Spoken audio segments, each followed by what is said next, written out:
How to Talk to Anyone, written and read by Leo Lowndes. Here's how to get anything you want from anybody. Well, at least have the best crack at it.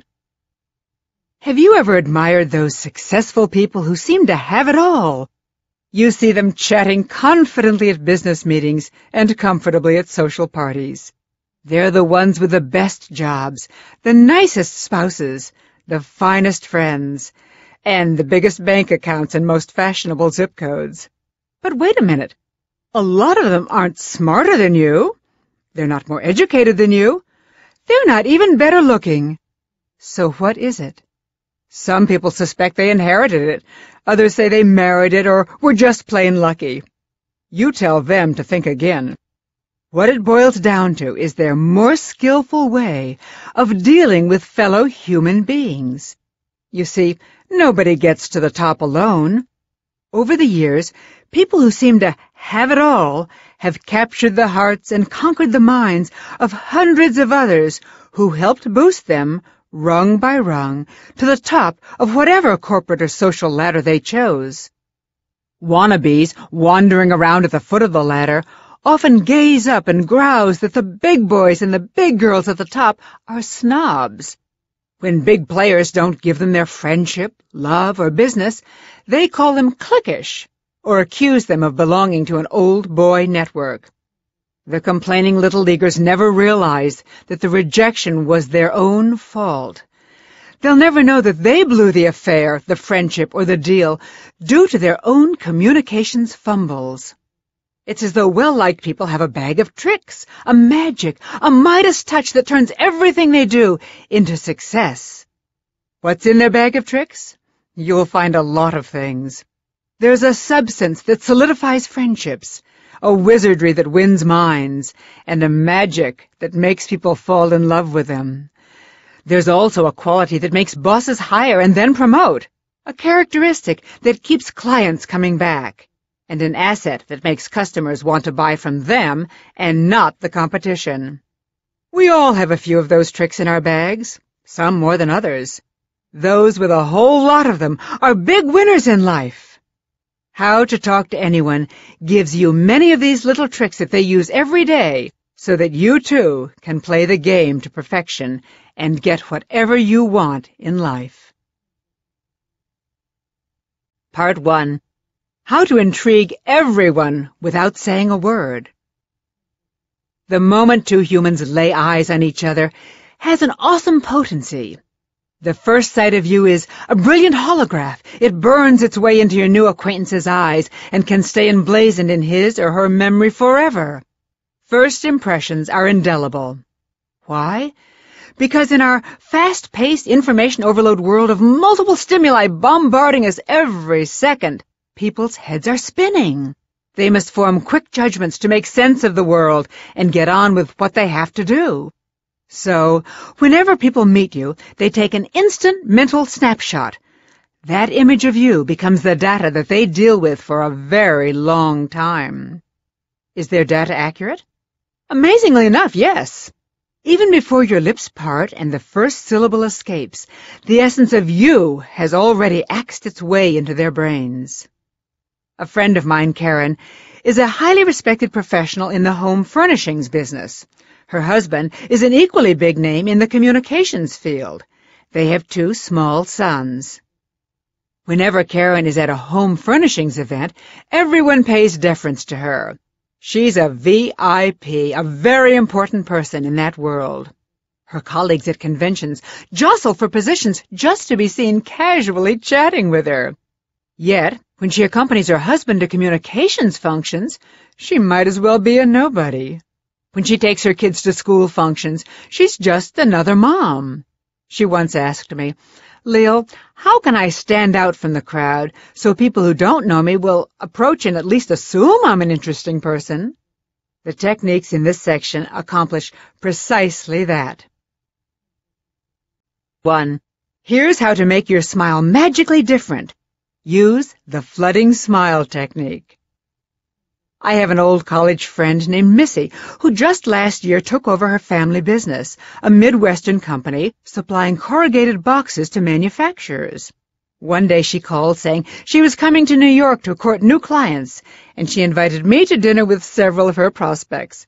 I was looking forward to once again seeing my friend's quicksilver smile and hearing her contagious laugh. Missy was an incurable giggler, and that was part of her charm. She, I, and 3 of her potential clients met in the cocktail lounge of a midtown restaurant, and as we led them into the dining room, Missy whispered in my ears, "Please call me Melissa tonight." Of course I winked back. Not many company presidents are called Missy. Soon after the maitre d' seated us, I began noticing Melissa was a very different woman from the giggling girl I'd known in college. She was just as charming. She smiled as much as ever. Yet something was different. I couldn't quite put my finger on it. Although she was still as effervescent, I had the distinct impression that everything Melissa said was more insightful and sincere.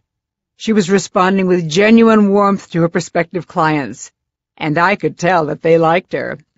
I was thrilled because my friend was scoring a knockout that night.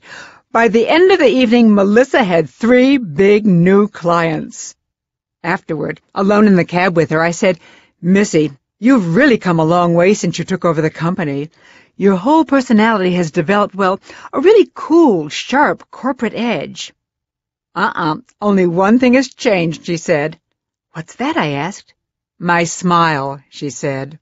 "Your what?" I asked incredulously. "My smile," she repeated as though I hadn't heard her. You see, when Dad got sick and knew in a few years that I'd have to take over the business, he sat me down and had a life-changing conversation with me. I'll never forget his words. Dad said, "Missy, honey, remember that old song? I loves you, honey, but your feet's too big? Well, if you're going to make it big in the box business, let me say, I loves you, honey, but your smile's too quick." Missy told me he then brought out a yellowed newspaper article quoting a study he'd been saving to show me when the time was right. It concerned women in business. The study showed women who were slower to smile in corporate life were perceived as more credible. Missy continued, "The study went on to say a big, warm smile is an asset, but only when it comes a little slower, because then it has more credibility." From that moment on, Missy explained, she gave clients and business associates her big smile. However, she trained her lips to erupt more slowly. Thus her smile appeared more sincere and personalized for the recipient. That was it. Missy's slower smile gave her personality a richer, deeper, more sincere cachet. Although the delay was less than a second, the recipients of her beautiful big smile felt it was special and just for them. Technique number 1, the flooding smile. Don't flash an immediate smile when you greet someone as though anyone who walked into your line of sight would be the beneficiary. Instead, look at the other person's face for a second. Pause. Soak in their persona. Then let a big, warm, responsive smile flood over your face and overflow into your eyes. It will engulf the recipient like a warm wave. The split-second delay convinces people your flooding smile is genuine and only for them. 2. Here's how to strike everyone as intelligent and insightful by using your eyes. Use the sticky eyes technique. It's only a slight exaggeration to say Helen of Troy could sink ships with her eyes and Davy Crockett could stare down a bear. Your eyes are personal grenades that have the power to detonate people's emotions. Exaggerated eye contact can be extremely advantageous, especially between the sexes. In business, even when romance is not in the picture, strong eye contact packs a powerful wallop between men and women. A Boston center conducted a study to learn the precise effects. The researchers asked opposite-sex individuals to have a 2-minute casual conversation.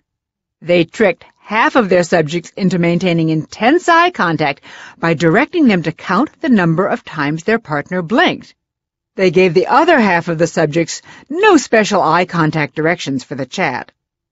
When they questioned the subjects afterward, the unsuspecting blinkers reported significantly higher feelings of respect and fondness for their colleagues, who, unbeknownst to them, had simply been counting their blinks. There is yet another argument for intense eye contact. In addition to awakening feelings of respect and affection, maintaining strong eye contact gives you the impression of being an intelligent and abstract thinker. Because you see, abstract thinkers integrate incoming data more easily than concrete thinkers, they can continue looking into someone's eyes, even during the silences. Their thought processes are not distracted by peering into their partner's peepers. Back to our valiant psychologists. Yale researchers, thinking they had the unswerving truth about eye contact, conducted another study which they assumed would confirm that the more eye contact, the more the positive feelings. This time, they directed subjects to deliver a personally revealing monologue. They asked the listeners to react with a sliding scale of eye contact when their partners talked. The results? All went as expected when women told their personal stories to other women. The increased eye contact encouraged the feelings of intimacy. But whoops, it wasn't so with the men. Some men felt hostile when stared at too long by another man. Others felt threatened. Some few even suspected their partner was more interested than he should be, and they wanted to slug him. Your partner's emotional reaction to your profound gaze has a biological base. When you look intently at someone, it increases their heartbeat, and it shoots an adrenaline-like substance gushing through their veins. This is the same physical reaction people have when they start to fall in love. And when you consciously increase your eye contact, even during normal business or social interactions, people will feel that they have captivated you. So, men talking to women, and women talking to men or women, use the following technique, which I call sticky eyes. It's for the joy of the recipient and for your own advantage. Technique number 2, sticky eyes. Pretend that your eyes are glued to your conversation partners with sticky, warm taffy. Don't break eye contact, even after he or she has finished speaking. When you must look away, do it ever so slowly, reluctantly, stretching the gooey taffy until the tiny string finally breaks. Now, gentlemen, when talking to other men, you too can use sticky eyes. Just make them a little less sticky when discussing personal matters with other men. But do increase your eye contact slightly more than normal with men on a normal day-to-day basis, and a lot more when talking to women. It broadcasts a visceral message of comprehension and respect. 3. Here's how to use your eyes to make someone fall in love with you. Use the epoxy eyes technique. Now we haul in the heavy eyeball artillery, very sticky eyes or superglue eyes. Let's call them epoxy eyes. Big bosses use epoxy eyes to evaluate employees. Police investigators use epoxy eyes to intimidate suspected criminals. And clever Romeos use epoxy eyes to make women fall in love with them. The epoxy eyes technique takes at least 3 people to pull it off. You, your target, and one other person. Here's how it works. Usually, when you're chatting with 2 or more people, you gaze at the person who is speaking. However, the epoxy eyes technique suggests you concentrate on the listener, your target, rather than the speaker. This slightly disorients target person, and he or she silently asks, "Why is this person looking at me instead of the speaker?" Target senses that you are extremely interested in his or her reactions. This can be very beneficial in certain business situations, when it's appropriate that you judge the listener. When you use epoxy eyes, it sends out signals of interest blended with complete confidence in yourself. But because epoxy eyes put you in a position of evaluating or judging someone, you must be careful. Don't overdo it, or you could come across as arrogant and brazen. Technique number 3, epoxy eyes. This bold technique packs a powerful punch. Watch your target person even when someone else is talking. No matter who is speaking, keep looking at the man or woman you want to impact. Sometimes using full epoxy eyes is too potent, so here's a gentler yet very effective form. Watch the speaker, but let your glance bounce to your target each time the speaker finishes a point. This way, Mr. or Mrs. Target still feels that you are intrigued by his or her reactions, yet there is some relief from the intensity. If romance is on the horizon, Epoxy Eyes transmits yet another message. It says, "I can't take my eyes off of you," or "I only have eyes for you." Anthropologists have called eyes the initial organ of romance. It's because studies show that intense eye contact plays havoc with our heartbeat. Men, Epoxy Eyes is extremely effective on women, if they find you attractive. The lady interprets her nervous reaction to your untoward gaze as budding infatuation. If she does not like you, however, your Epoxy Eyes are downright obnoxious. By the way, never use Epoxy Eyes on strangers in public settings. You might get arrested. 4. Here's how to look like a big winner wherever you go. Use the hang by your teeth technique. Do you remember the lyrics to the old Shirley Bassey song? It says, "The minute you walked in the joint, I could see you were a man of distinction, a real big spender. Good-looking, so refined. Say, wouldn't you like to know what's going on in my mind?" The goal of this first section is not to make you look like a real big spender. Rather, it is to give you the cachet of a real big somebody the moment that people lay eyes on you. To that end, we now explore the most important technique to make you look like a very important person. When the doctor smacks your knee with that nasty little hammer, your foot jerks forward. Thus the phrase, knee-jerk reaction.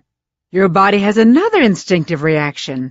When a big jolt of happiness hits your heart and you feel like a winner, your head jerks up automatically and you throw your shoulders back. A smile frames your lips and it softens your eyes. This is the look that winners have constantly. They stand with assurance. They move with confidence. They smile softly with pride. No doubt about it. Good posture symbolizes that you are a man or a woman who is used to being on top. Here is a visualization technique to get your body looking like a winner who is in the habit of feeling that pride, that success, and that joy of being alive. Technique number 4, hang by your teeth. Visualize a circus iron jaw bit hanging from the frame of every door you walk through. Take a bite, and with it firmly between your teeth, let it swoop you to the peak of the big top. When you hang there by your teeth, every muscle is stretched into perfect posture position. You are now ready to float into the room to captivate the crowd, or close the sale, or maybe just settle for looking like the most important somebody in the room. 5. Here's how to win their heart by responding to their inner infant. Use the big baby technique. Remember the old joke? The comic comes on stage, and the first words out of his mouth are, "Well, how do you like me so far?" The audience always cracks up. Why? Because we all silently ask that question. Whenever we meet someone, we know, consciously or subconsciously, how they're reacting to us. The first few moments of your reactions set the stage upon which the entire relationship will be played out. If you ever want anything from new acquaintance, your unspoken answer to their unspoken question, "How do you like me so far?" must be, "Wow, I really like you." Once I was at a corporate star-studded party with an attractive, recently divorced friend of mine. Carla had been a copywriter with one of the leading advertising agencies, which, like so many companies at that time, had downsized. My girlfriend was both out of work and out of a relationship. At this particular party, the pickings for Carla were good, both personally and professionally. Several times as Carla and I stood talking, one good-looking corporate male beast or another would find himself within a few feet of us. More often than not, one of these desirable males would flash his teeth at Carla. She sometimes graced the tentatively courting male with a quick smile over her shoulder. But then she'd turn back to our mundane conversation, as though she were hanging on my every word. I knew she was trying not to look anxious, but inside Carla was crying out, "Why doesn't he come speak to me?" Right after one prize, corporate big cat smiled, but, due to Carla's minimal reaction, wandered back into the social jungle. I had to say, "Carla, do you know who that was? He's the head of Y&R in Paris. They're looking for copywriters willing to relocate. And he's single." Carla moaned. Just then we heard a little voice down by Carla's left knee. "Hello." We looked down simultaneously. Little 5-year-old Willie, the host's adorable young son, was tugging on Carla's skirt, obviously craving attention. "Well, well, well," Carla cried out, a big smile erupting all over her face. Carla turned toward him. Carla kneeled down. Carla touched little Willie's elbow, and Carla crooned, "Well, hello there, Willie. How are you enjoying Mummy and Daddy's nice party?" Little Willie beamed. When little Willie finally trundled off to tug on the garments of the next group of potential attention-givers, Carla and I returned to our grown-up conversing. During our chat, corporate beasts continued to stalk Carla with their eyes, and Carla continued casting only half-smiles at them. She was obviously disappointed none of them were making further approach. I had to bite my tongue, but finally, when I felt my tongue was going to bleed from the pressure of my teeth, I said, "Carla, have you been noticing that 4 or 5 men have come over and smiled at you?" "Yes," Carla whispered, her eyes darting nervously around the room lest anyone overhear us. "And you've been giving them little half-smiles," I continued. "Yes," she murmured, now confused at my question. "Remember when little Willie came up and tugged on your skirt? Do you recall how you smiled that beautiful big smile of yours? You turned toward him and welcomed him into our grown-up conversation?" "Yes," she answered haltingly. "Well, I have a request, Carla.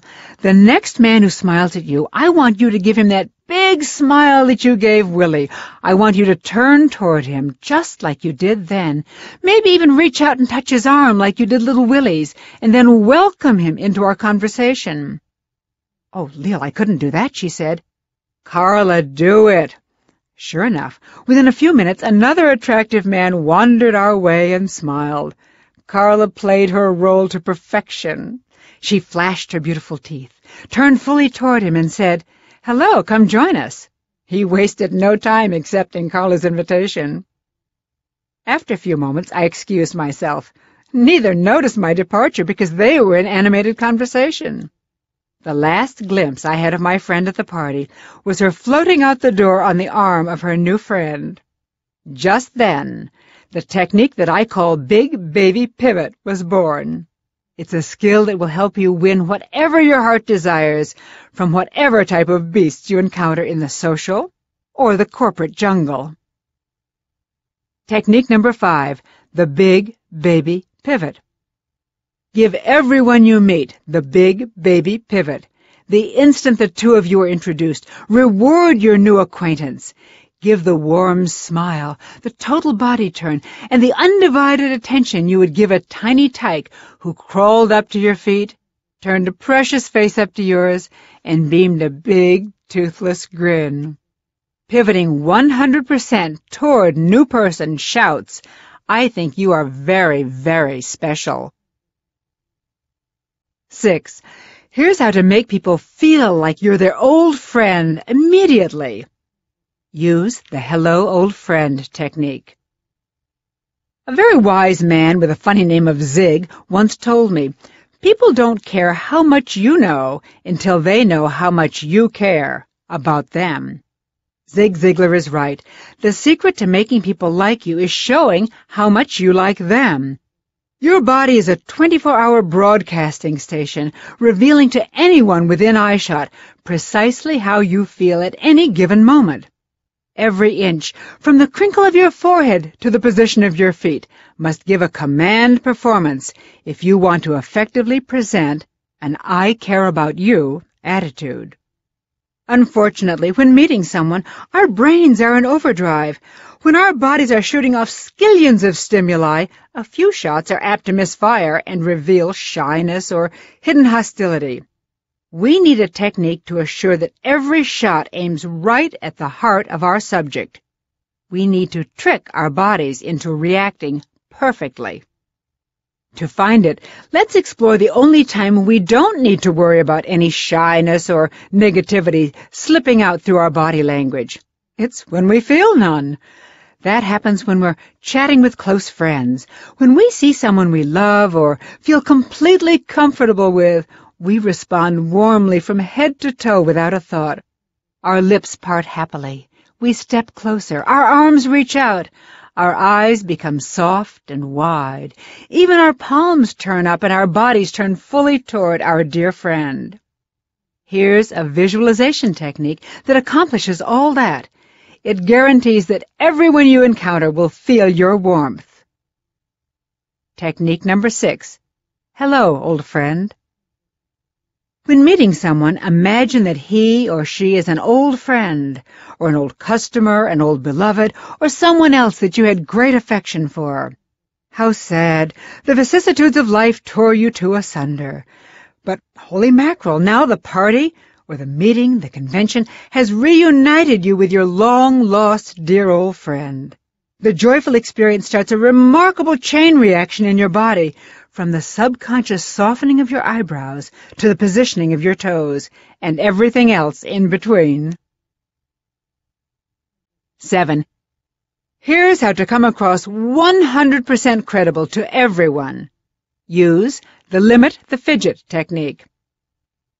I have a friend, a highly respected headhunter named Helen. Helen makes terrific hires for her clients. I once asked her the secret of her success. She said, "Probably because I can almost always tell when an applicant is lying." "How can you tell?" I asked.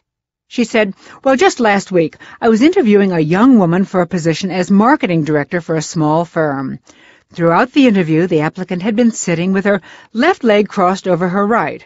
Her hands were comfortably resting in her lap, and she was looking directly at me. I asked her salary. Without swerving her eyes from mine, she told me. I asked her if she enjoyed her work. Still looking directly at me, she said yes. Then I asked her why she had left her previous job. Helen said, at that point her eyes fleetingly darted away before regaining eye contact with me. Then, while answering my question, she shifted in her seat and crossed her right leg over her left. At one point, she put her hand up to her mouth. Helen said, that's all I needed. With her words, she was telling me she felt her, quote, growth opportunities were limited at her previous firm. But her body told me she was not being entirely forthright. Helen continued, so I tested it. I changed the subject and went back to more neutral territory. I asked her about her goals for the future. Again, the girl stopped fidgeting. She folded her hands in her lap as she told me how she'd always wanted to work in a small company in order to have hands-on experience with more than just one project. Then I repeated my earlier question. I asked again if it was only the lack of growth opportunity that made her leave her previous position. Sure enough, once again the woman shifted in her seat and momentarily broke eye contact. As she continued talking about the job, she started rubbing her forearm. Helen continued to probe until she finally uncovered the truth. The applicant had been fired due to a nasty disagreement with the marketing director she'd worked for. Problems arise for us even when we are not lying, but if we're feeling emotional or intimidated by the person we're talking with. A young man telling an attractive woman about his business success might shift his weight. A woman talking about her company's track record to an important client could rub her neck. More problems arise out of the atmosphere. A businessman who doesn't feel nervous at all could loosen his collar because the room is hot. A politician giving a speech outdoors could blink excessively because the air is dusty. Even though erroneous, these fidgety moves give their listeners the sense that something just isn't right, or a gut feeling that they're lying. Professional communicators are alert to this hazard. They consciously squelch any signs that anyone could mistake for shiftiness. They suffer because they know that fidgeting undermines credibility. Consider the famous 1960 televised debate between Richard Milhous Nixon and John Fitzgerald Kennedy. Political pundits speculate that Nixon's lack of makeup, his fidgeting, and constantly mopping his brow on camera lost him the election.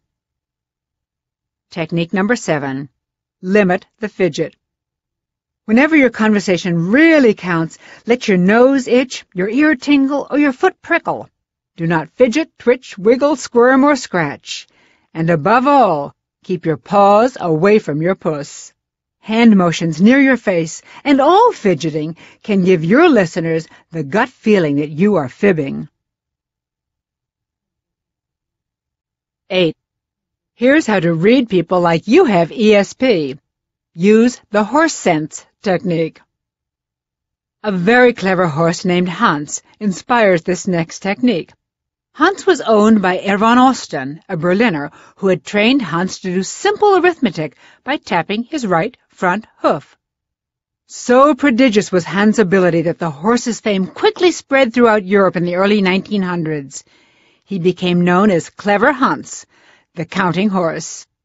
Ervan Osten taught Hans to do more than just add. Soon the horse could subtract and divide. In time, Clever Hans even mastered the multiplication tables. The horse became quite a phenomenon. Without the owner uttering a single word, Hans could count out the size of his audience, tap the number wearing glasses, or respond to any counting question they asked him. Finally, Hans achieved the ultimate ability that separates man from animal: language. Hans learned the alphabet. By tapping out hoofbeats for each letter, he answered any question about anything that humans had read in the newspaper or heard on the radio. He could even answer common questions about history, geography, and human biology. Hans made headlines and was the main topic of discussion at dinner parties all throughout Europe. The human horse quickly attracted the attention of scientists, psychology professors, veterinarians, even cavalry officers. Naturally, they were skeptical, so they established an official commission to decide whether the horse was a case of clever trickery or equine genius. The day of the big test arrived. Everyone was convinced it must be a trick, orchestrated by Ervan Osten, the owner. There was standing room only in the auditorium. It was filled with scientists, reporters, clairvoyants, psychics, and horse lovers who eagerly awaited the answer. The canny commission members were confident that this was the day they would expose Hans as chicanery, because they, too, had a trick up their sleeves. They were going to bar Van Osten from the hall and put his horse to the test all alone. When the crowd was assembled, they told Van Osten he must leave the auditorium. The surprised owner departed, and Hans was stranded in the auditorium with a suspicious and anxious audience. The confident commission leader asked Hans the first mathematical question. He tapped the right answer. A second. He got it right. Then a third. Then the language questions followed. Hans got them all right. The commission was befuddled, and the critics were silenced. However, the public wasn't. With a great outcry, they insisted on a new commission. The world waited while once again the authorities gathered scientists, professors, veterinarians, and reporters from all over the world. Only after the second commission put Hans to the test did the truth about the clever horse come out. Commission number 2 started the inquiry perfunctorily with simple addition problems. This time, however, instead of asking the question out loud for all to hear, one researcher whispered a number in Hans' ear, and a second researcher whispered another. Everyone expected Hans to quickly tap out the sum, but Hans remained dumb. Aha! The researchers revealed the truth to the waiting world. Can you guess what it was? Here it is. People had given off very subtle body language signals the moment Hans's hoof gave the right number of taps. When Hans started tapping the answer to a question, the audience would show subtle signs of tension. Then, when Hans reached the right number, they responded by an expulsion of breath or a slight relaxation of muscles. Van Osten had trained Hans to stop tapping at that point and therefore appear to give the right answer. Hans was using the technique I call horse sense. He watched his audience's reaction very carefully and planned his responses accordingly. Have you ever been watching TV when the phone rings? Someone asks you to hit the mute button on the television so they can talk. Because there's no sound now, you watch the TV action more carefully. You see performers smiling, scowling, smirking, squinting, and scores of other expressions. You don't miss a beat of the story, because just from their expressions, you can tell what they're really thinking. Hans Horse Sense is just that, watching people, seeing how they're reacting, and then making your moves accordingly. Even while you're talking, keep your eyes on your listener and watch how they are responding to what you are saying. Don't miss a trick. Technique number 8. Horse Sense. Make it a habit to get on a dual track while talking. Express yourself, but keep a keen eye on how your listener is reacting to what you're saying. Then plan your moves accordingly. If a horse can do it, so can a human. People will say you pick up on everything. You never miss a trick. You've got horse sense. 9. Here's how to make sure that you don't miss a single beat. Use the, quote, watch the scene before you make the scene technique. You've seen professional skiing on television. The athlete at the top of the piste, every muscle primed and poised, waiting for the gun to propel him to ultimate victory. Look deeply into his eyes, and you will see he is having an out-of-body experience. In his mind's eye, the skier is swooshing down the slope, zapping back and forth between the poles, and sliding across the finish line in a faster time than the world thought possible. The athlete is visualizing. All athletes do it. They visualize their magic before performing it. They see their own bodies bending, twisting, flapping, flying through the air. They hear the sound of the wind, the splash of the water, the whir of the javelin, and the thud of its landing. They smell the grass, the cement, the pool, the dust. Before they move a muscle, professional athletes watch the whole movie, which, of course, ends in their own victory. Psychological mumbo-jumbo? Absolutely not. I have a friend, Richard, who runs marathons. Once, several years ago, a scant 3 weeks before the big New York Marathon, an out-of-control car crashed into Richard's, and he was taken to the hospital. He was not badly injured. Nevertheless, his friends were sorry for him, because being laid up 2 weeks in the bed would naturally knock him out of the big event. What a surprise when, on that crisp November marathon morning in Central Park, Richard showed up in his little shorts and big running shoes. "Richard, are you crazy? You're in no shape to run. You've been in bed these past few weeks," we all cried out. "My body may have been in bed," he replied, "but I've been running." "What?" we all asked in unison. "Yes, every day I ran the whole thing in my mind. 26 miles, 385 yards, right there on my mattress." Richard didn't do as well as he had the year before, but the miracle is he finished the marathon without injury and without excessive fatigue. It was all due to his visualization. Visualization works in just about any endeavor you apply it to, including being a terrific communicator. Visualization works best when you feel totally relaxed. Only when you have a calm state of mind can you get clear, vivid images. Do your visualization in the quiet of your home or car before leaving for the party, the convention, the big deal meeting. See it all in your mind's eye ahead of time. Technique number 9. Watch the scene before you make the scene. Rehearse being the super somebody you want to be ahead of time. See yourself walking around with that hang-by-your-teeth posture, shaking hands, smiling the flooding smile, and making sticky eyes. Hear yourself chatting comfortably with everyone. Feel the pleasure of knowing you are in peak form and everyone is gravitating toward you. Visualize yourself a super somebody, and then it all happens automatically. Part 2. What do I say after I say hi? Just as the first glimpse should please their eyes, your first word should delight their ears. Your tongue is a welcome mat embossed with either welcome or go away. To make your conversation partner feel welcome, you must master small talk. Small talk? Can you hear the shudder? Those two little words drive a stake into the hearts of some otherwise fearless and undaunted souls. Invite them to a party where they don't know anyone, and it mainlines queasiness into their veins.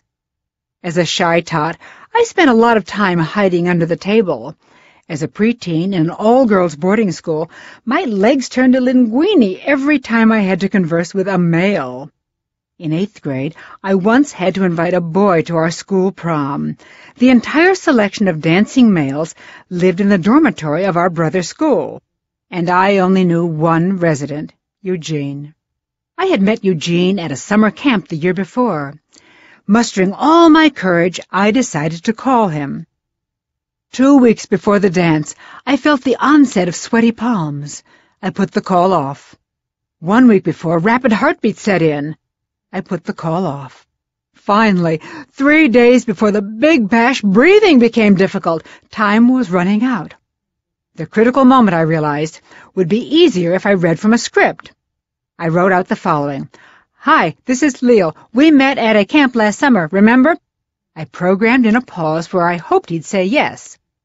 Well, National Cathedral School prom is this Saturday night, and I'd like you to be my date. I programmed in another pause where I prayed he'd say yes. On Thursday, before the dance, I could no longer delay the inevitable. I picked up the receiver and dialed.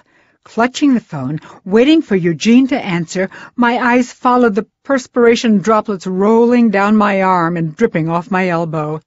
A small, salty puddle was forming around my feet. Hello, a deep, sexy male voice answered the phone. In faster than a speeding bullet voice, like a nervous telemarketer, I shot out, Hi, this is Leo. We met at camp last summer, remember? Forgetting to pause for his assent, I raced on.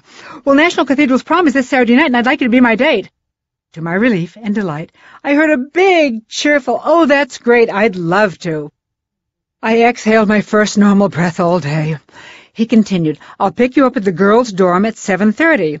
I'll have a pink carnation for you. Will that go with your dress? Oh, and my name is Donnie. Donnie? Donnie? Who said anything about Donnie? Well, Donnie turned out to be the best date I had that decade. Donnie had buck teeth, a head full of tousled red hair, and communication skills that immediately put me at ease. On Saturday night, Donnie greeted me at the door, carnation in hand and grin on face.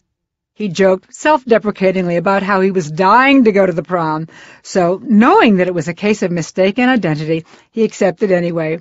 He told me he was thrilled when the, quote, girl with a lovely voice called, and he took full responsibility for tricking me into an invitation. Donnie made me comfortable and confident as we chatted. First we made small talk, and then he gradually led me into subjects that I was interested in. I flipped over Donnie, and he became my very first boyfriend. Donnie instinctively had the small talk skills that we are now going to fashion into techniques to help you glide through small talk like a hot knife through butter. When you master them, you will be able, like Donnie, to melt the heart of everyone you touch. 10. Here's how to start great small talk. Use the mood match technique. Several years ago, the Mensa organization, a social group of extremely bright individuals who score in the country's top 2% in intelligence, invited me to be the keynote speaker at their annual convention. I don't know why, because I don't even qualify to be in their group. Anyway, their cocktail party was in full swing in the lobby of the hotel as I arrived. After checking in, I hauled my bags through the horde of happy-hour Mensans to the elevator. The doors separated, and I stepped into an elevator packed with partygoers. As we began the journey up to our respective floors, the elevator gave several sleepy jerks. I remarked in response to the elevator's sluggishness. The elevator seems a little flaky. Suddenly, each elevator occupant, feeling compelled to exhibit his or her 132-plus IQ, pounced forth with a thunderous explanation. Oh, it's obviously got poor rail guide alignment, announced one. The relay contact is not made up, declared another. Suddenly, I felt like a grasshopper trapped in a stereo speaker. I couldn't wait to escape the attack of the mental giants. Afterward, in the solitude of my room, I thought back and reflected that the Menson's answers were indeed interesting. Why, then, did I have such an adverse reaction? I realized it was too much too soon. I was tired. Their high energy and intensity jarred my sluggish state. You see, small talk is not about facts or words. It's about music, about melody. Small talk is about putting people at ease. It's about making comforting noises together, like cats purring or children humming or groups chanting. You must first match your listener's mood.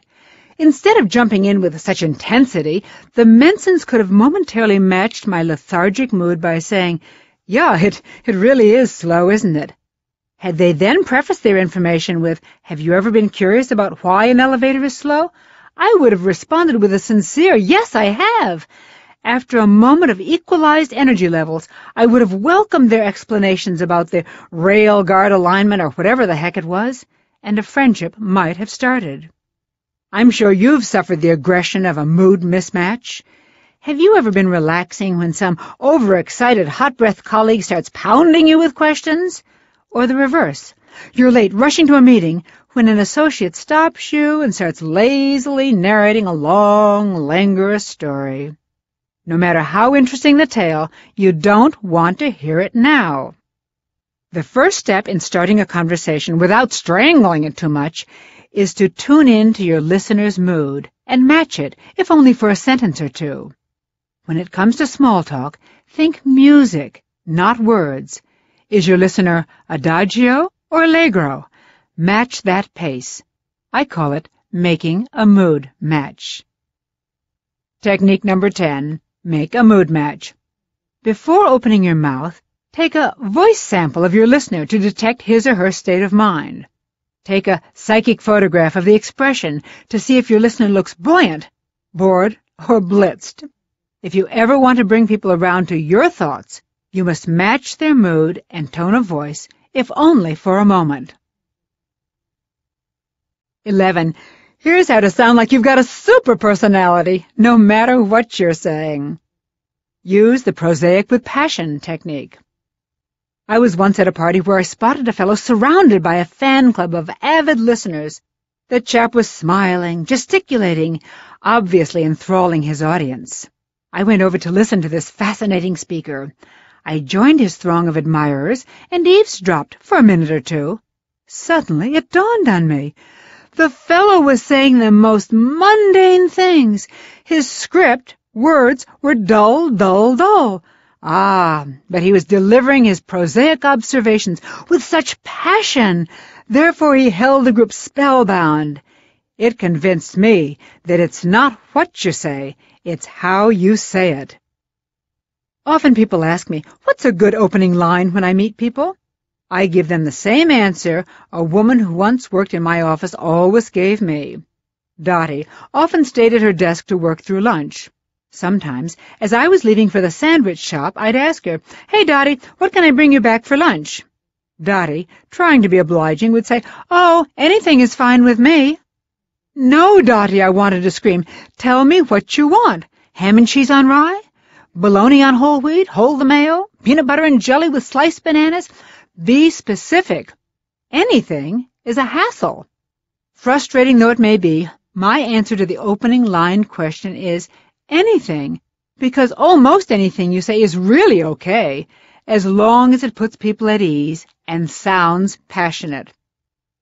Technique number 11. Prosaic with passion. Worried about your first words? Fear not, since 80% of your listener's impression has nothing to do with your words anyway. Almost anything you say at first is fine. No matter how prosaic the text, an empathetic mood, a positive demeanor, and a passionate delivery make you sound exciting. 12. Here's how to make people want to start a conversation with you. Use the always wear a what's-it technique. Singles, proficient at meeting potential sweethearts without the benefit of introduction, in the vernacular that's called making a pickup, have developed a deliciously devious technique that works equally well for social or corporate networking purposes. The technique requires no exceptional skill on your part, only the courage to wear a simple visual prop called a what's-it. What's a what's-it? A what's-it is anything you wear or carry that is unusual. A unique pin, an interesting purse, a strange tie, an amusing hat. A what's-it is any object that draws people's attention and inspires them to approach you and ask, what's that? Your what's-it can be as subtle or overt as your personality and the occasion permit. I wear around my neck an outmoded pair of glasses that resembles a double monocle. Often the curious have approached me at a gathering and asked, what's that? I explain that it's a lorgnette left to me by my grandmother, which of course paves the way to discuss hatred of glasses, aging eyes, love or loss of grandmothers, adoration of antique jewelry, any way the inquisitor wants to take it. Perhaps unknowingly, you have fallen prey to this soon-to-be legendary technique. At a gathering, have you ever noticed someone you would like to talk to? Then you've racked your brain to conjure an excuse to make the approach. What a bounty it was to discover that he or she was wearing some weird, wild, or wonderful something that you could comment on. Technique number 12. Always wear a what's-it. Whenever you go to a gathering, wear or carry something unusual to give people who find you the delightful stranger across the crowded room an excuse to approach. Excuse me, I couldn't help but notice what is that? 13. Here's how to meet the people you want to meet. Use the who's that technique. Say you have scrutinized the body of the important business contact you want to meet. You've searched in vain from the tip of his cowlick to the toes of his boots. He is not sporting a single what's-it. If you strike out on finding something to comment on, resort to the who's-it technique. Like a persistent politician, go to the party giver and say, that person over there looks interesting. Who is he or she? Then ask for an introduction. Don't be hesitant. The party giver will be pleased that you find one of the guests interesting. If, however, you are loath to pull a party giver away from his or her other guests, you can still perform who's it. This time, don't ask for a formal introduction. Simply pump the party giver for just enough information to launch you. Find out about the stranger's jobs, interests, or hobbies. Suppose the party giver says, oh, that's Joe Smith. I'm not sure what his job is, but I know he loves to ski. Aha! You have just been given the icebreaker you need. Now you make a beeline for Joe Smith. Hi, you're Joe Smith, aren't you? Susan was just telling me what a great skier you are. Where do you ski? See, you get the idea. Technique number 13. Who's it? Who's it is the most effective, least used, meeting people device ever contrived. Simply ask the party giver to make the introduction or pump for a few facts that you can immediately turn into icebreakers. 14. Here's how to break into a tight crowd. Use the eavesdrop-in technique. The woman you've decided you must meet is wearing no what's-it, can't find the host for the who's-it technique. To make matters worse, she's deep in conversation with a group of her friends. Seems quite hopeless that you will ever maneuver a meeting, doesn't it? No, it's not. For instance, no obstacle blocks the resolute politician who always has a trick or 10 up his or her sleeve. A politico would resort to the eavesdrop-in technique. At parties, stand near the group of people you wish to infiltrate. Then wait for a word or two you can use as a wedge to break into the group. Example, excuse me, I couldn't help overhearing that you, and then whatever is relevant here. I couldn't help overhearing your discussion of Bermuda. I'm going there next month for the first time. Any suggestions? Now you are in the circle and can direct your comments to your intended. Technique number 14, eavesdrop in. No what's it, no host for who's it, no problem. Just sidle up behind the swarm of folks you want to infiltrate and open your ears. Wait for any flimsy excuse and jump in with, excuse me, I couldn't help but overhear. Will they be taken aback? Momentarily. Will they get over it? Momentarily. Will you be in the conversation? Absolutely. 15. Here's how to make the answer to that where are you from question sound exciting. Use the never the naked city technique. You wouldn't dream of going to a party naked, and I hope you wouldn't dream of letting your conversation be exposed naked and defenseless against the two most common assaults. Where are you from, and what do you do? When asked these questions, most people, like clunking a frozen steak on a china platter, drop a brick of frozen geography or baffling job title on the asker's conversational platter. Then they slap on the muzzle. You're at a convention. Everyone you meet will, of course, ask, and where are you from? When you give them the short-form Naked City answer, oh, I'm from Muscatine, Iowa, what can you expect except a blank stare? Do humanity and yourself a favor. Never, ever give just a one-sentence response to the question, where are you from? Give the asker some fuel for his tank, some fodder for his trough. Give the hungry communicator something to conversationally nibble on. All it takes is an extra sentence or two about your city, some interesting fact, some witty observation, to hook the asker into conversation. Technique number 15. Never the naked city. Whenever someone asks you the inevitable, and where are you from, never, ever unfairly challenge their powers of imagination with a one-word answer. Learn some engaging facts about your hometown that your conversational partners can comment on. Then when they say something clever in response to your bait, they think you are a great conversationalist. A fisherman uses different bait to bag bass or bluefish, and you will obviously throw out different conversational bait to snag simple shrimp or sophisticated sharks. Your hook should relate to the type of person you're speaking with. I'm originally from Washington, D.C. If someone at, say, an art gallery asked me where I was from, I might answer, Washington, D.C., designed, by the same city planner who designed Paris. This opens up the conversational possibilities to the artistry of city planning, Paris, other cities' plans, European travel, and so forth. At a social party of singles, I'd opt for another answer. I'm from Washington, D.C. The reason I left there is that there were 7 women to every man when I was growing up. Now the conversation can turn to the ecstasy or the agony of being single, the perceived lack of desirable men everywhere, even flirtatious possibilities. Where do you get your conversational bait? Start by phoning the Chamber of Commerce or Historical Society of your town. Search the web, or open an old-fashioned encyclopedia. They're all rich sources for future stimulating conversations. Learn some history, geography, business statistics, or perhaps a few fun facts to tickle your future friends' funny bones. 16. Here's how to come out a winner every time they ask, and what do you do? Use the never the naked job technique. Third only to death and taxes is the assurance that a new acquaintance will soon chirp, and what do you do? These few defensive moves help you keep your crackerjack communicator credentials when asked the inevitable question. First, like never the naked city, don't toss a short shrift answer in response to the asker's breathless inquiry. You leave a poor fish flopping on the deck when you just say your title. I'm an actuary, an auditor, an author, an astrophysicist. Have mercy so he or she doesn't feel like a nincompoop outsider asking, what kind of actualizing, or auditing, authoring, or astrophysicizing do you do? I still harbor painful recollections of being tongue-tied when confronted by naked job flashers. Like the time a fellow at a dinner party told me, I'm a nuclear scientist.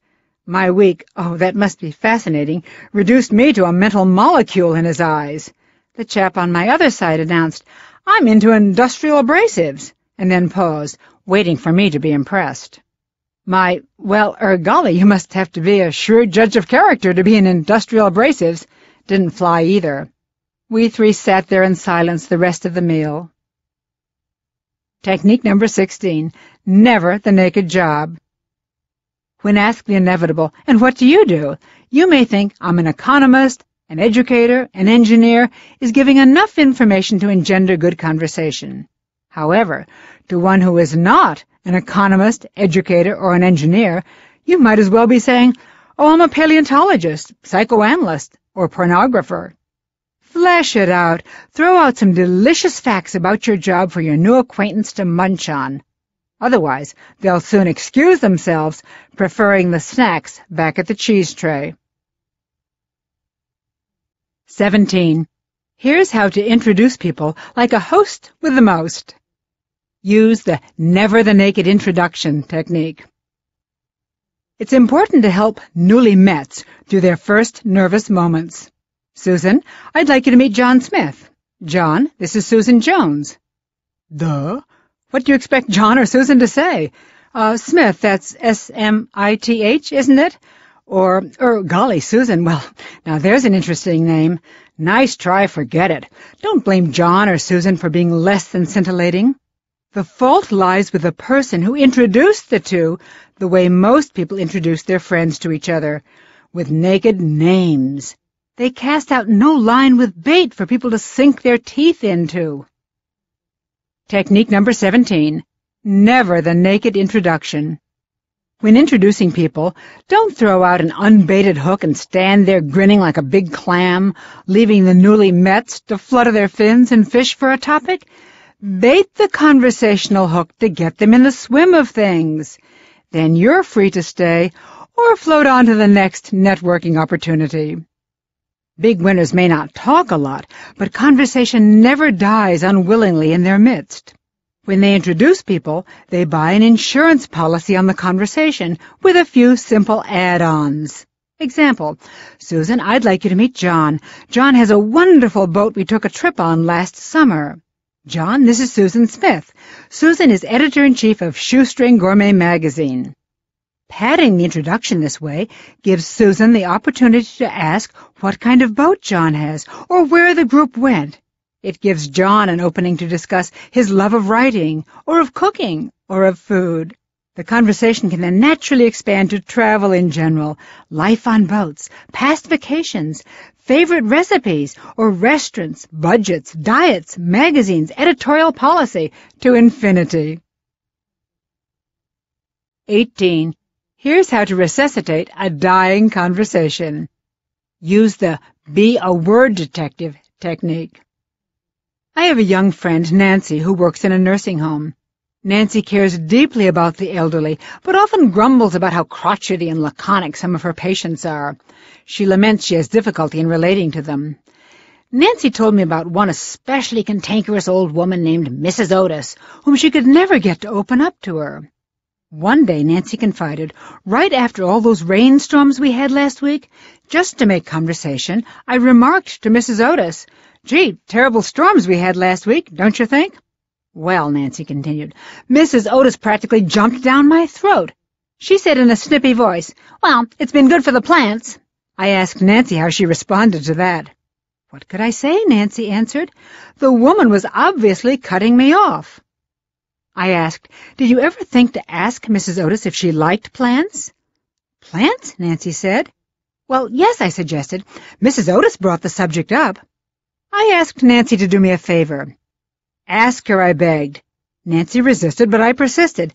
Just to quiet me down, Nancy promised to ask cantankerous old Mrs. Otis if she liked plants. The next day, a flabbergasted Nancy called me from work. "Leah, how did you know? Not only did Mrs. Otis love plants, she told me she'd been married to a gardener." Today I had a different problem with Mrs. Otis. I couldn't shut her up. She went on and on about her husband, her gardens, and so forth. Now that you've ignited stimulating conversation, let's explore this technique to keep it hot. Technique number 18, be a word detective. Like a good gumshoe, listen to your conversational partner's every word for clues to his or her preferred topic. The evidence is bound to slip out. Then spring on that subject like a sleuth onto a slip of the tongue.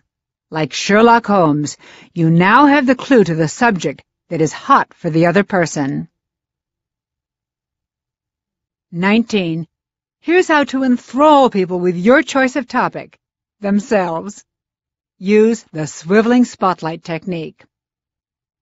Several years ago, a girlfriend and I attended a party saturated with a hodgepodge of swelligant folks.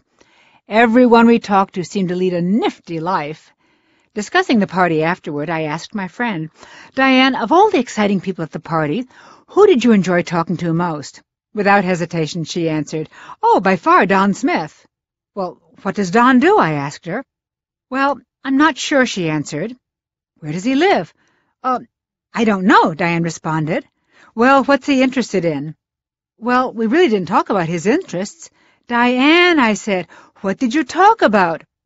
Well, she responded, I guess we talked mostly about me. Aha, I said to myself, Diane has just rubbed noses with a big winner. As it turns out, I had the pleasure of meeting Don several months later. Diane's ignorance about his life piqued my curiosity, so I grilled him for details. As it turns out, Don lives in Paris, has a beach home in the south of France, and a mountain home in the Alps. He travels around the world producing sound and light shows for pyramids and ancient ruins. And he is an avid hang glider and scuba diver.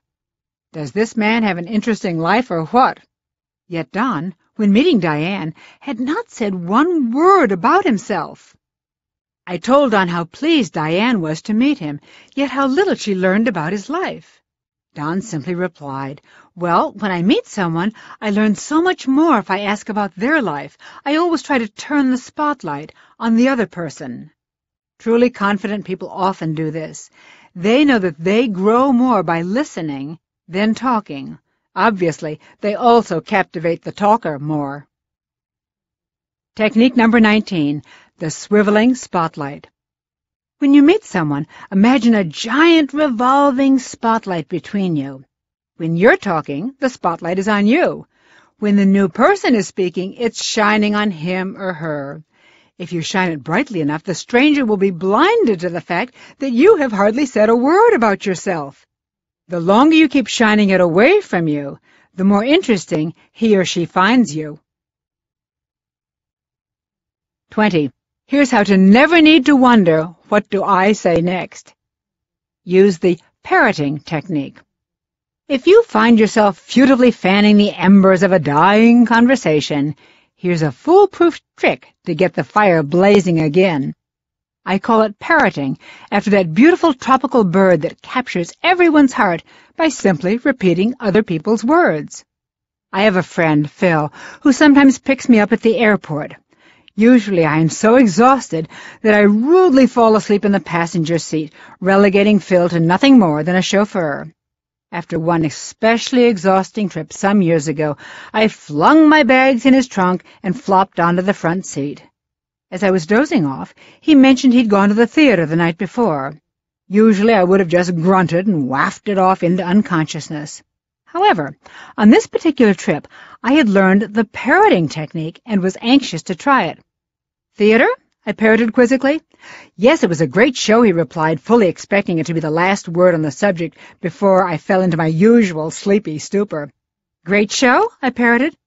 Pleasantly surprised by my interest, he said, Yes, it's a new show by Stephen Sondheim called Sweeney Todd. Sweeney Todd? I again parroted. Now Phil was getting fired up. Yeah, great music and an unbelievably bizarre story. Bizarre story? I parroted. Well, that was all Phil needed. For the next half an hour, Phil told me the show's story about a London butcher who went around murdering people. I half dozed, but soon decided his tale of Sweeney Todd's cutting off people's heads was disturbing my sleepy reverie. So I simply backed up and parroted one of his previous phrases to get him on another track. I parroted, You said it had great music? That did the trick.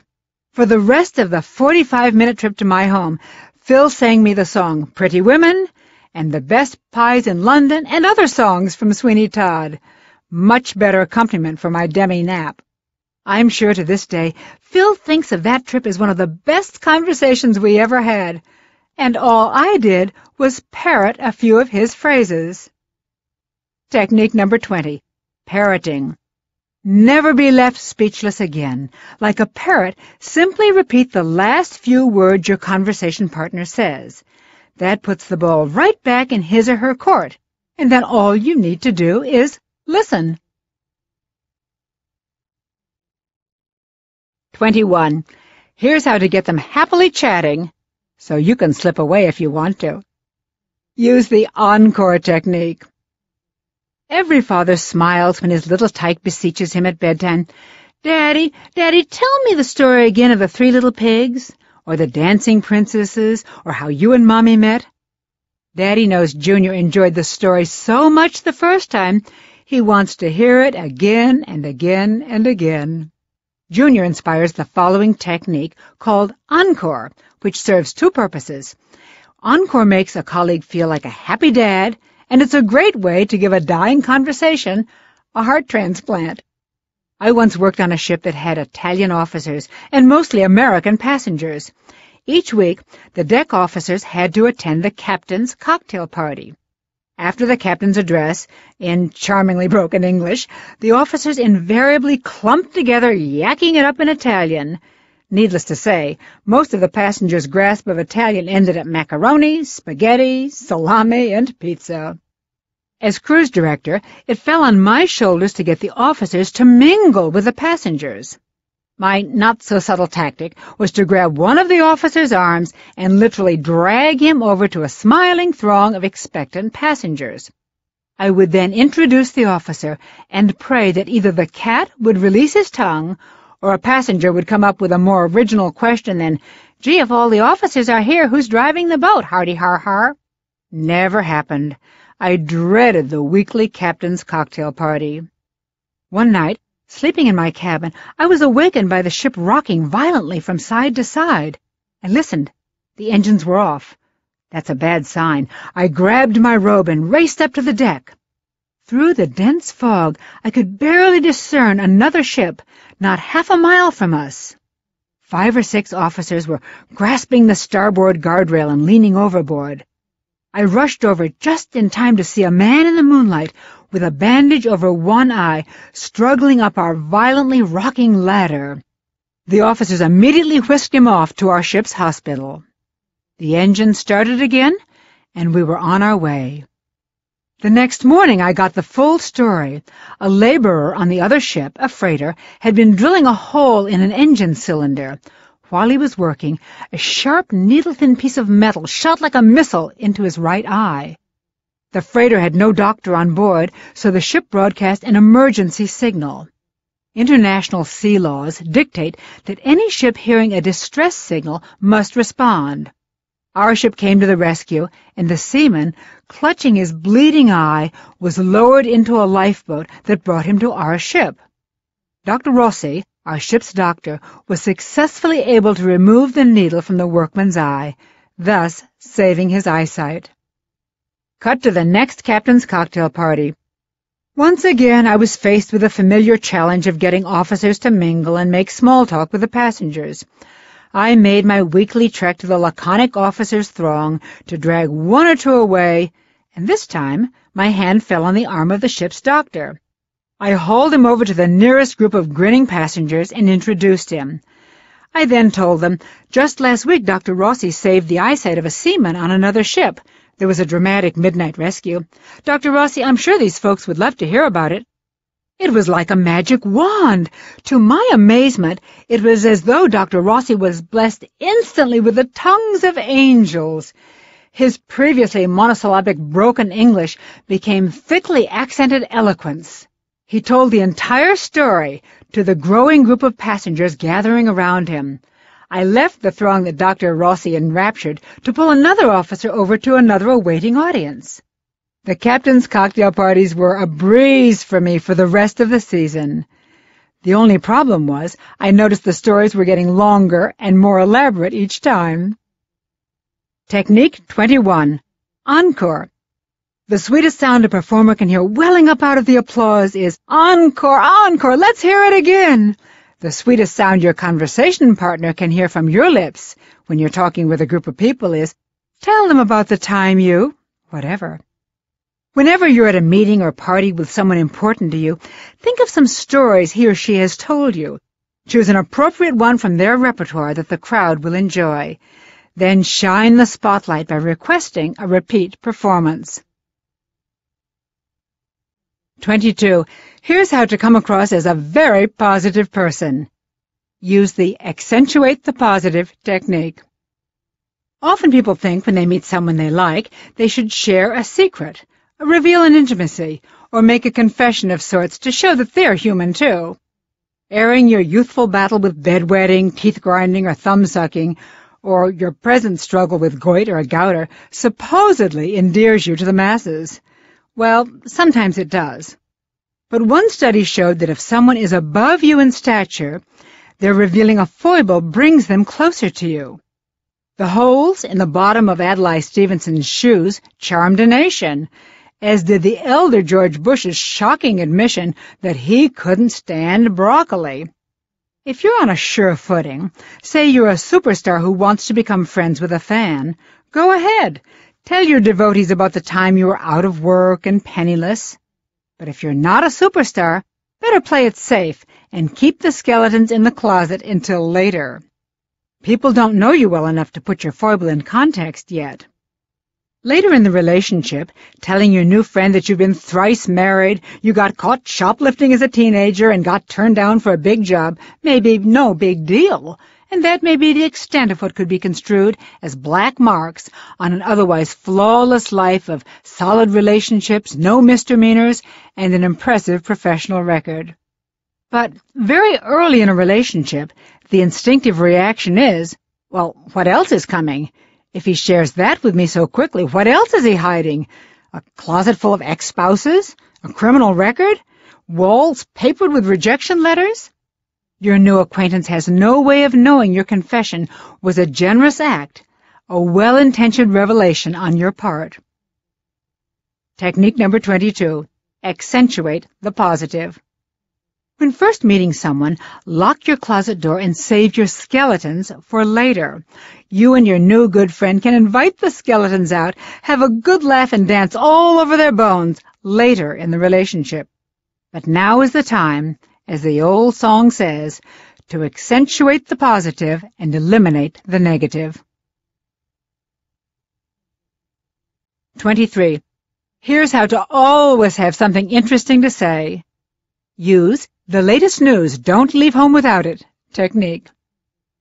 You've heard folks whine, I can't go to the party, I haven't got a thing to wear. But when was the last time you heard, I can't go to the party, I haven't got a thing to say? When going to a gathering with great networking possibilities, you naturally plan your outfit and make sure your shoes will match. And, of course, you must have just the right tie or correct color lipstick. You puff your hair, pack your business cards, and you are off. Whoa! Wait a minute. Didn't you forget the most important thing? What about the right conversation to enhance your image? Are you actually going to say anything that comes to mind, or doesn't, at the moment? You wouldn't don the first outfit your groping hand hits in the darkened closet, so you shouldn't leave your conversing to the first thought that comes to mind when you're facing a group of expectant, smiling faces. You will, of course, follow your instincts in conversation, but at least be prepared in case inspiration doesn't hit. Technique number 23. The latest news. Don't leave home without it. The last move to make before leaving for the party, even after you've given yourself final approval in the mirror, is to turn on the radio news or scan your newspaper. Anything that happened today is good material. Knowing the big deal news of the moment is also a defensive move that rescues you from putting your foot in your mouth by asking what everybody's talking about. Foot in mouth is not very tasty in public, especially when it's surrounded by egg on your face. Part 3. Here's how to talk like a VIP. When two tigers prowling through the jungle chance upon each other in a clearing, they look at each other. They freeze. Instinctively they calculate, if our staring came to hissing, came to scratching, came to clawing, who would win? Which of us has the stronger survival skills? Tigers in the wilderness differ little from the urban, upright animals inhabiting the corporate jungle, or the singles jungle, or the social jungle. Humans start the process by looking at each other and talking. In the business world, while smiling and uttering, how do you do, hello, howdy, or hi, they are often like tigers, instinctively, instantaneously sizing each other up.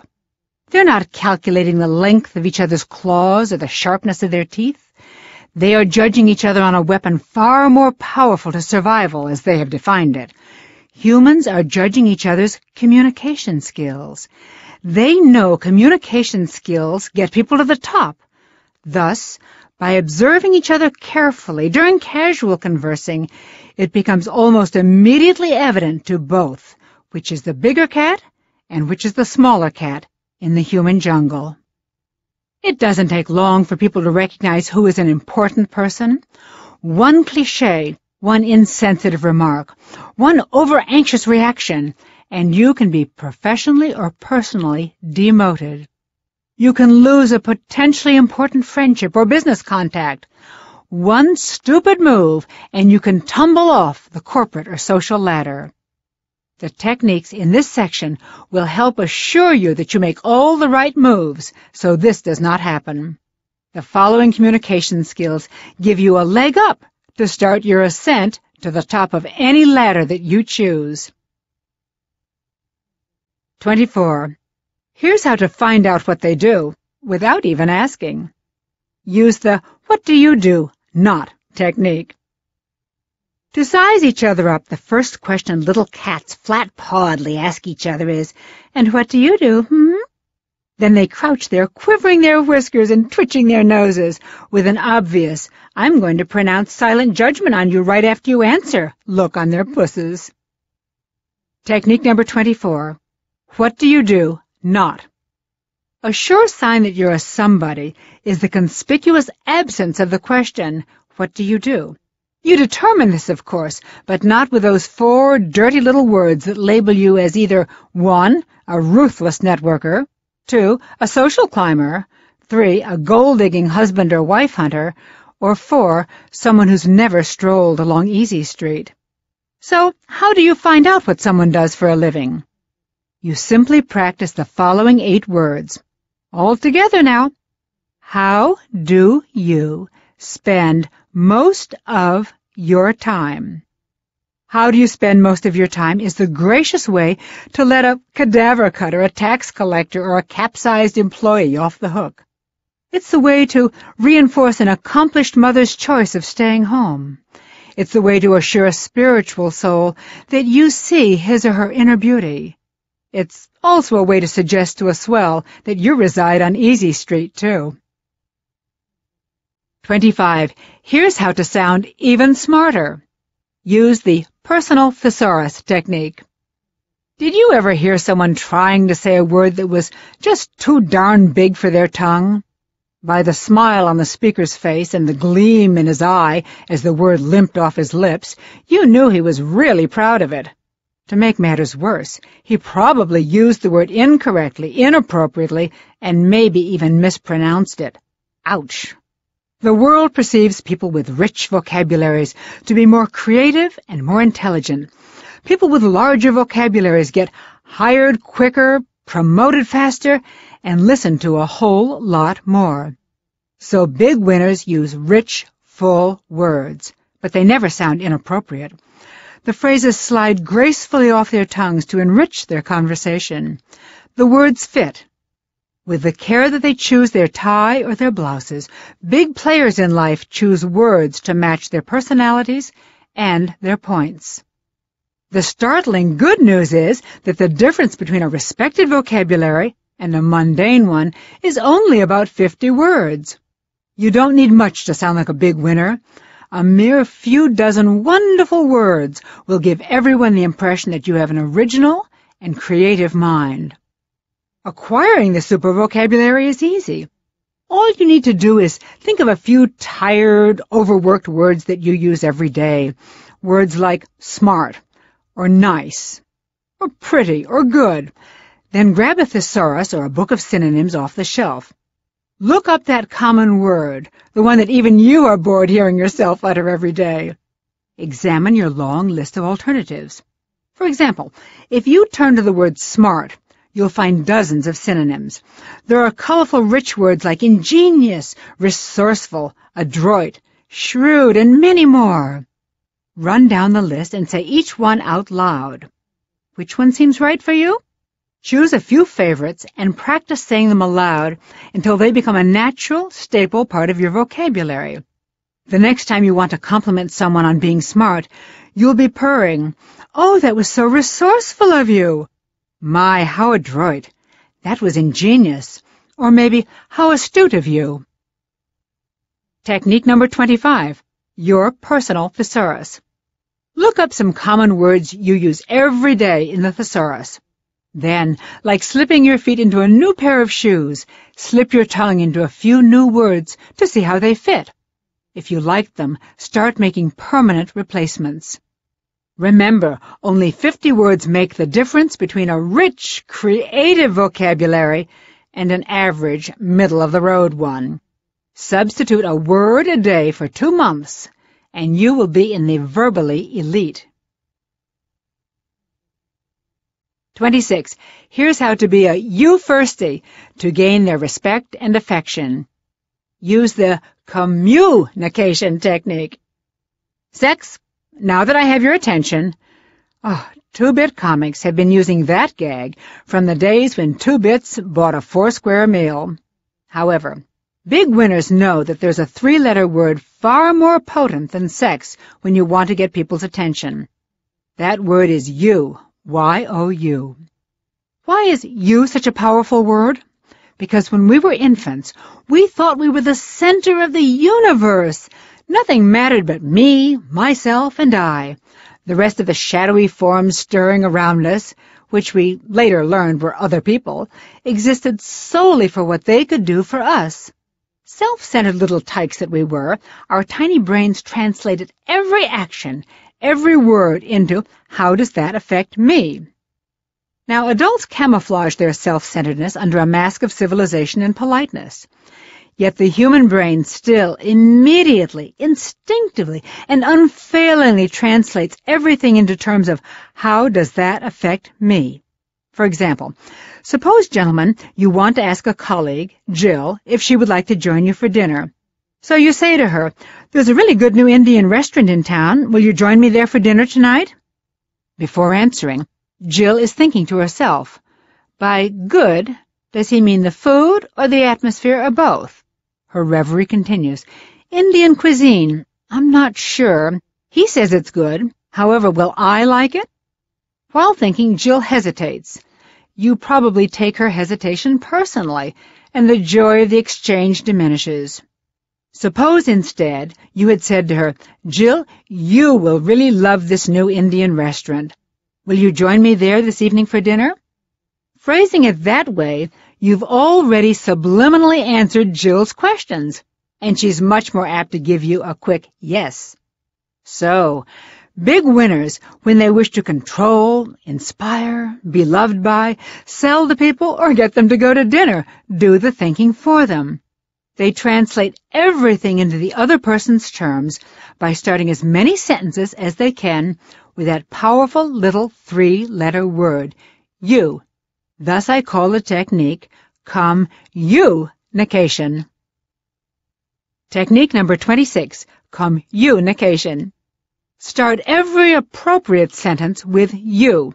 It immediately grabs your listener's attention. It gets a more positive response because it pushes the pride button and saves them from having to translate it into me terms. When you sprinkle you as liberally as salt and pepper throughout your conversation, your listeners will find it an irresistible spice. 27. Here's how to make them feel you don't just smile at anybody. Use the exclusive smile technique. Have you ever seen those low-budget mail-order fashion catalogs that use the same model throughout? Whether she is engulfed in a wedding gown or partially clad in a bikini, her face sports the same plastic smile. Looking at her, you get the feeling that if you rapped on her forehead, a tiny voice would come back saying, "Nobody's in here," whereas models in more sophisticated magazines have mastered a myriad of different expressions. A flirtatious, "I've got a secret" smile on one page, a quizzical, "I think I'd like to get to know you, but I'm not sure" smile on the next, and a mysterious Mona Lisa smile on the third. You feel there's a brain running the operation somewhere inside of that beautiful head. If your job required you to carry a gun, you would, of course, learn all about the moving parts before firing it. And before taking aim, you would carefully consider whether it would murder, maim, or merely wound your target. Since your smile is one of the biggest communications weapons, learn all about the moving parts and the effect on your target. Set aside 5 minutes. Lock your bedroom or bathroom door so your family doesn't think you've gone off the deep end. Now, stand in front of the mirror and flash a few smiles. Discover the subtle differences in your repertoire. Just as you would alternate, hello, how do you do, and I'm pleased to meet you when you're introduced to a group of people, vary your smile. Don't use the same on each. Let each of your smiles reflect the nuances of your sentiment about the recipient. Technique number 27, the exclusive smile. If you flash everybody the same smile, like a Confederate dollar, it loses value. When meeting groups of people, grace each with a distinct smile. Let your smiles grow out of the beauty that big players find in each new face. And if one person or one group is more important than others to you, reserve an especially big, flooding smile just for them. 28. Here's how to use motivational speakers techniques to enhance your conversation. Use the Jawsmith's jive techniques. They say the pen is mightier than the sword. It is, but the tongue is even mightier than the pen. Our tongues can bring crowds to laughter, to tears, and often to their feet shouting appreciation. Orators have moved nations to war or brought lost souls to God. And what is their equipment? The same eyes, ears, hands, legs, arms, and vocal cords that you and I have. Perhaps a professional athlete has a stronger body, or a professional singer is blessed with a more beautiful singing voice than the one we were doled out. But the professional speaker starts out with the same equipment that we all have. The difference is, these Jawsmiths use it all. They use their hands, they use their bodies, and they use specific gestures with heavy impact. They think about the space they're talking in. They employ many different tones of voice. They invoke various expressions. They vary the speed with which they speak. And they make effective use of silence. If stirring words help you make your point, ponder the impact of powerful phrases. They've helped get politicians elected. Remember, read my lips, no new taxes, and defendants get acquitted. Remember, if it doesn't fit, you must acquit. If a presidential candidate said, I promise not to raise taxes, or Johnny Cochran during O.J. Simpson's criminal trial had said, if the glove doesn't fit, he must be innocent, these bulky sentences would have slipped in and out of the voter's or juror's consciousness. As every politician and trial lawyer knows, neat phrases make powerful weapons. Look through books of similes to enrich your day-to-day conversations. Instead of saying, happy as a lark, try happy as a lottery winner, or happy as a baby with its first ice cream cone. Instead of saying bold as an eagle, try bold as a new Marine, or bold as a bullfrog's belly. Find phrases that have visual impact. Instead of cliches like sure as death and taxes, try as certain as beach traffic in July, or as sure as your shadow will follow you. Your listeners can't see death or taxes, but they sure can see beach traffic in July, or their shadow following them down the street. Try also to make your similes relate to the situation. If you're riding in a taxi with someone, saying, as sure as that taxi meter will rise, has immediate impact. If you're talking with a man walking his dog, saying, as sure as your dog is thinking about that tree, adds a touch of humor. Technique number 28. Use Jawsmith's jive. Whether you're standing behind a podium facing thousands, or behind the barbecue grill facing your family, you move, amuse, and motivate with the very same skills. Read speakers' books to cull quotations, pull pearls of wisdom, and get gems to tickle their funny bones. Find a few bon mots to let casually slide off your tongue on chosen occasions. If you want to be notable, dream up a crazy quotable. Make 'em rhyme, make 'em clever, or make 'em funny. Above all, make 'em relevant. 29. Here's how to give them the bad news and have them like you all the more. Use the receiver's ball technique.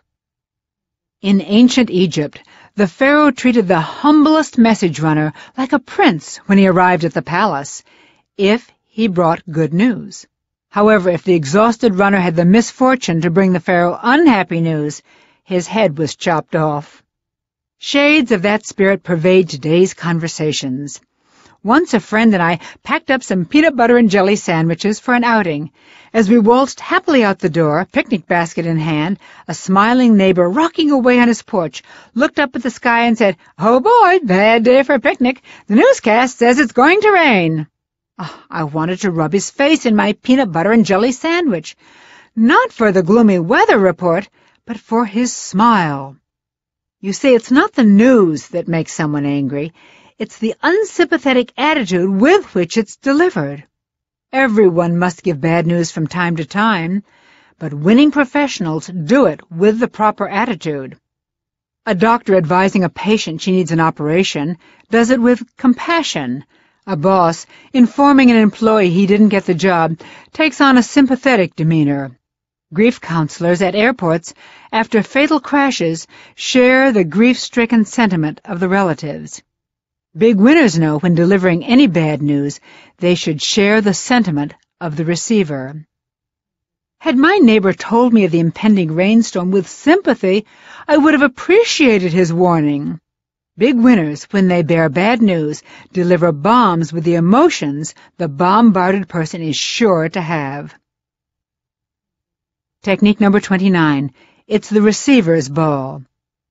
A football player wouldn't last 2 beats of the time clock if he made blind passes.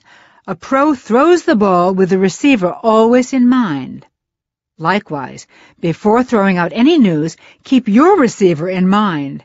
Then deliver the news with a smile, a sigh, or a sob, not according to how you feel about the news, but how the receiver will take it. 30. Here's how to make people want to thank you. Use the never the naked thank you technique. To wrap up our section on sounding like the big boys and the big girls, here is a simple and gracious little maneuver. It not only signals to people that you're a top communicator, it encourages them to keep doing nice things for you, or complimenting you, or doing business with you, or loving you. It's very short, it's very sweet, it's very simple. You can use it with everyone in your life.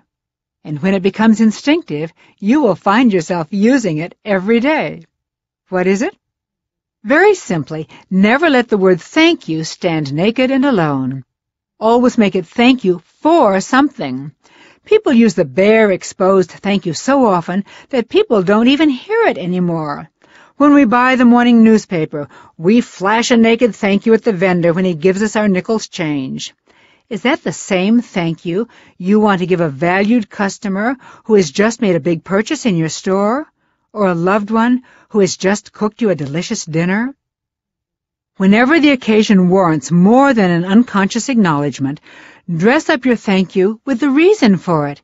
Thank you for coming. Oh, thank you for being so understanding. Thank you for waiting. Thank you for being such a good customer. Thank you for being so loving. Often, when I disembark an airplane, the captain and first officer are standing by the cockpit door to bid the passengers farewell. Sometimes I say to them, "Thank you for getting us here." Now, admittedly, that's carrying the technique to extremes, but it does have surprising effects. They fall all over themselves with, "Oh, well, thank you for flying with us." Technique number 30. Never the naked thank you. From A to Z, always follow the words thank you with the reason. From thank you for asking to thank you for zipping me up. Never let the words thank you stand alone. Part 4. Here's how to be an insider in any crowd. Has it ever happened to you? Everyone at the party is speaking gobbledygook. They're all discussing faulty audits, code restraints, or the library market. And you have no idea what they're talking about. It's because everybody at the party is an accountant, an architect, or a publisher, and you are not. So you stand there with a pasty smile on your face, not opening your mouth. If you do, you fear the wrong thing will come out. Paranoia sets in. Everybody will snicker at you. You are an outsider. So you suffer in silence. Just as anglers throw out a dragonfly to get the fish to bite, all you have to do is throw out the right questions to get people to open up to you. Dale Carnegie's adage, quote, "show sincere interest and people will talk," only goes so far. As they say in poker, it takes jacks or better to open, and in conversation, it takes cursory knowledge or better about their field to get them to really open up. You must have knowledgeable curiosity, the kind that makes you sound like you are worth talking to. In this section, we explore techniques that are open sesames to get people gabbing with you like an insider. 31. Here's how to be a modern-day Renaissance man or woman. Use the scramble therapy technique. My unmarried, and wishing she weren't, friend Rita has a bad case of bowler's thumb. Every Wednesday night she's bowling up a storm with her friends. She is forever discussing her scores, her averages, and her high game. Another single and searching friend, Walter, is into whitewater rafting. He talks endlessly with his paddling friends about which rivers he's run, which outfitters he's gone with, and which class rapids he prefers. Thinking my two single friends might hit it off, I introduced Walter the paddler to Rita the bowler and mentioned their respective passions. "Oh, you're a bowler," said Walter. "Yes," Rita smiled demurely, awaiting more questions about her big bowling turn-on. Walter was silent. Masking her disappointment, Rita said, "Leal tells me you're into whitewater rafting?" Walter smiled proudly, awaiting further friendly interrogation on paddling. She said, "That must be exciting. Isn't it dangerous?" was the best Rita could do. "No, it's not dangerous," Walter patronizingly responded to her typical outsider's question. Then the conversation died. During the deafening silence, I remember thinking, if Rita had run just one river, if Walter had bowled just one game, their lives might be different now. Conversation could have flowed, and who knows what else might have flowered. The scramble therapy technique is your salvation from such disappointing encounters. It will transform you into a modern-day Renaissance man or woman who comfortably can discuss a wide variety of interests. Technique number 31, scramble therapy. Once a month, scramble your life. Do something you'd never dream of doing. Participate in a sport. Go to an exhibition. Hear a lecture on something totally out of your experience. You get 80% of the right lingo and insider's questions to ask from just one exposure. 32. Here's how to sound like you know all about their job or hobby. Use the learn a little gobbledygook technique. Even more insidious than hobby talk is job speak or gobbledygook. I still harbor social nightmares of the evening I attended a party thrown by a couple who worked in computer database management. As I walked in the door, I overheard one chap saying to another, "Well, when the domain relational calculus is restricted to safe expressions, it's equivalent to the tuple ration—" That's all I stayed around for. I knew I wasn't going to understand one bit or bite of the conversation the rest of the evening. It made me long for the days when a mouse meant that furry little fellow who loves cheese, and windows were the kind you bought drapes for, and the web was something spiders trapped flies in. I knew that I was going to need some technical support if I was going to be compatible with this crowd. I decided then and there to learn some of the opening questions that database management types ask each other, which I did. Now I can't wait for a second chance at that crowd because I'm armed with questions like, what RAID level are you using? And what warehousing product do you use? Well, obviously I'm exaggerating to make a point. You don't want to get that esoteric because when they answer, you'll be lost again. But less technical insiders' questions definitely are worth learning. Now the good news is beginning gobbledygook is an easy language. There's no need to master buzzwords, only a few opening questions to make you sound like an insider. Then, here's the fun part. When you tell them you're not connected to their field, they'll be all the more impressed. What a knowledgeable person, they say to themselves. Technique number 32. Learn a little gobbledygook. Big winners speak gobbledygook as a second language. What is gobbledygook? It's the language of other professions. Why speak it? It makes you sound like an insider. How do you learn it? Well, you'll find no gobbledygook audio programs in the language section of your bookstore, but the lingo is easy to pick up. Simply ask a friend who speaks the lingo of the crowd you'll be with to teach you a few opening questions. The words are few, and the rewards are manifold. 33. Here's how to secretly learn about their lives. Use the read their rags technique.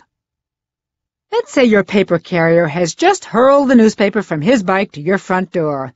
You pour a cup of coffee and get comfortable to catch up on what's happening in the world. Your world, that is. You flip first to the international news, the fashion section, the sports page, the entertainment section, maybe the comics. Whichever section you usually flip to first, tomorrow, don't. Turn to any other section, preferably one you have hardly ever read. Why? Because it will familiarize you with other worlds so that you can soon discuss anything with anybody, no matter how little you have in common. Soon you'll become addicted to the high that establishing rapport with so many people gives you. All it takes is reading different sections of the newspaper. Then, when you crave a bigger hit of insider lingo, start reading trade journals. Those are the closed circulation magazines that go to members of various industries. Ask your friends in different jobs to lend you one, so you'll have even more fuel for your conversational fire. All industries have one or two. You'll see big glossy rags with names like automotive news, restaurant business, pool and spa news, trucking industry, and even hogs today for people in the pig business. Oh, excuse me, they call themselves swine practitioners. Hey, you never know. When to make your next big sale, it will help to speak pig. Any one issue will give you a sample of their lingo and inform you of the hottest issues in that field. When it comes to people's hobbies and interests, browse through magazines on running, working out, bicycling, skiing, swimming, surfing. Several years ago, I got hooked on buying a different one each week. It paid off quickly when a potential consulting client invited me to dinner at her home. She had a beautiful garden, and thanks to having read Flower and Garden magazine, I could throw out a few insider's terms like ornamentals, ground cover, annuals, and perennials. I could even keep up when the discussion turned to the advantages of growing from seeds or growing from bulbs. Because I was so fluent in flower, she invited me to take a longer walk with her to see her private back gardens. As we strolled, I gradually changed the subject from chrysanthemums to the consulting work I could do for her company. Who was leading whom down the garden path that time? Technique number 33. Read their rags. Is your next big client a golfer, a runner, swimmer, surfer, or skier? Are you attending a social function filled with accountants, or Zen Buddhists, or anything in between? There are untold thousands of monthly magazines serving every imaginable interest. You can dish up more information than you'll ever need, so you'll sound like an insider with anyone just by reading the rags that serve their racket. Part 5. Here's how to sound like you're peas in a pod. If you squint your eyes and look up carefully at a flight of birds, you'll see finches flying with finches, swallows soaring with swallows, and yellowbirds winging it with other yellowbirds. The avian apartheid escalates. You'll never see a barn swallow with a bank swallow, or even a yellowbird hanging out with a yellow finch. Somebody said it shorter. Birds of a feather flock together. Happily, humans are smarter than birds. We have brains capable of overcoming bias. Really smart human beings work together, play together, and break bread together no matter what their differences. But does that mean their comfort level is high? Well, that depends on the human being. Our purpose here is not to examine the absurdity of apartheid. It is to leave no stone unturned in making sure that people are completely comfortable doing business or pleasure with you. It has been proven beyond a doubt people are most receptive to those they feel have the same values in life. In one study, individuals were first given a personality and beliefs test. They were then paired off with a partner and told to go spend some time together. Before meeting, half the couples were told that they were very similar in beliefs to their partner. The other half were told that they were dissimilar. Neither statement was true. However, when quizzed afterward on how much they liked each other, partners who believed they were similar liked each other a lot more than the couples who thought themselves to be dissimilar. This demonstrates that we have a predisposition toward people that we believe are just like us. We are most comfortable giving our business and friendship to those that we feel share our values and our beliefs in life. Along with making more profound rapport with customers, friends, and associates, using the following techniques develops a deeper understanding and empathy with peoples of all races and backgrounds. They also open doors that might otherwise not be opened for you. 34. Here's how to make them feel that you are of the same class. Use the Be a Copy class technique. Just like the finch flaps its wings faster than the gliding eagle, people of different backgrounds move differently. For example, Westerners, who are used to wide, open plains, stand farther apart from each other. Easterners, systematically sardined into subways and crowded buses, stand closer. Asian Americans make more modest movements. Italian Americans make more massive ones. At tea time, the finishing school set genuflects and gracefully lowers their derrieres onto the sofa. When the ladies reach for a cup, they hold the saucer in one hand and the cup in the other, pinky ever so slightly extended. Folks who never finished any manners school make a fanny dive in the middle of the sofa and clutch the cup with both hands. Is one right? Is the other wrong? No. However, top communicators know that when doing business with a derriere dipping, pinky extender, or a fanny plopping, two-fisted mug grabber, they darn well should do the same. People feel comfortable around people who move just like they do. Technique number 34. Be a copy class. Watch people. Look at the way they move. Small movements, big movements, fast, slow, jerky, fluid, old, young, classy, trashy. Pretend the person you are talking to is your dance instructor. Is he a jazzy mover? Is she a balletic mover? Watch his or her body, then imitate the style of movement. That makes your conversation partner subliminally feel real comfy with you. 35. Here's how to make them feel like your family. Use the echoing technique. Have you ever been gabbing with a new acquaintance, and after a few moments, you've said to yourself, "This person and I think alike. We're on the same wavelength." It's a fabulous feeling, almost like falling in love. Lovers call it chemistry. New friends talk of instant rapport. And business people say a meeting of minds.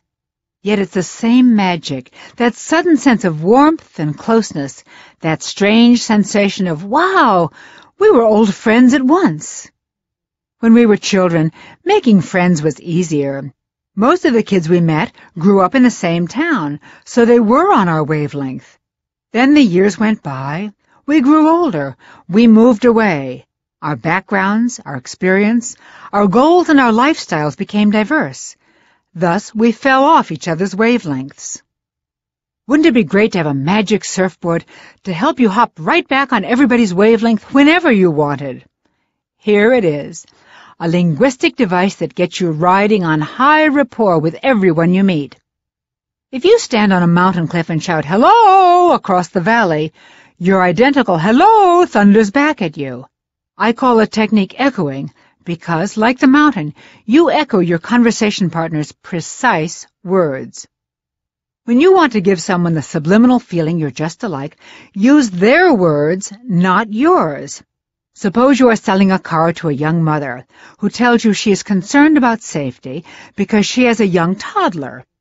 When explaining the safety features of the car, use her word. Don't use whatever word you call your kids. Don't even say child protection lock, which was in your sales manual. Tell your prospect, no toddler can open the window because of the driver's seat control device. Even call it a toddler protection lock. When Mom hears toddler coming from your lips, she feels you are family, because that's how all of her relatives refer to her little tyke. Suppose your prospect had said her kid or infant. Fine, echo any word she used. Well, almost any word. If she said my brat, you might want to pass on echoing this time. Technique number 35, echoing. Echoing is a simple linguistic technique that packs a powerful wallop. Listen to the speaker's arbitrary choice of nouns, verbs, prepositions, adjectives, and echo them back. Hearing their words coming out of your mouth creates strong subliminal rapport. It makes them feel you share their values, their attitudes, their interests, and their experiences.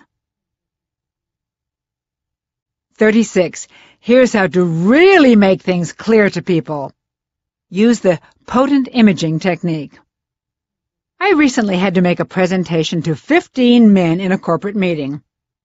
Okay, I said to myself as I stood up, 15 Martians and 1 Venusian. No problem. I'd read Men Are From Mars, Women Are From Venus.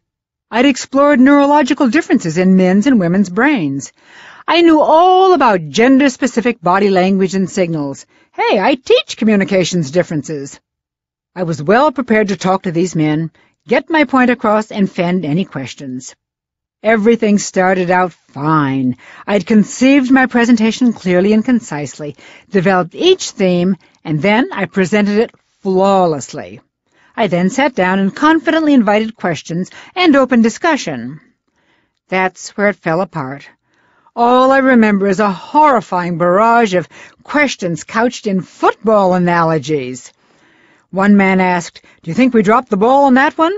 "Yeah," another responded, "but we can make a fumble recovery." Those two I understood. However, when it got to pass coverage and intentional grounding, I started to lose it. When one guy raved about a Hail Mary pass being needed to save the deal, I suffered the ultimate humiliation. I had to ask, what does Hail Mary pass mean? The guys looked at each other knowingly, and then smiled patronizingly as they explained it to me. Now, analogies can be an effective communications tool, especially if you evoke images from the life of the person you are talking to. Men don't use football analogies to obfuscate matters or to confuse women, but to clarify situations for each other. Analogies from the sport bring situations to life for men because generally they watch more football than women do. Moving on to other sports analogies, everyone knows what a speaker means when he or she hears, "We'll never strike out with this solution." Nevertheless, a baseball fan would find it a more compelling image as he would analogies like caught on the fly, hitting the dirt, or throwing a spitball. Now, those analogies might sound far-fetched to you, but they are potent communications tools when they evoke your conversation partner's world. Why not use the most powerful terms possible to get your point across and make the sale? I call the technique potent imaging. Technique number 36, potent imaging. Does your customer have a garden? Talk about sowing the seeds for success. Does your boss own a boat? Tell him about a concept that will hold water or stay afloat. Maybe he's a private pilot. Talk about a concept really taking off. She plays tennis? Tell her the idea really hits the sweet spot. Evoke your listener's interests or lifestyle and weave images around it. To give your points more power and punch, use analogies from your listener's world, not your own. Potent imaging also tells your listeners that you think just like them and it hints that you share their interests. 37. Here's how to make them feel you empathize without just saying, yeah, sure, uh-huh. Use the employ empathizers technique.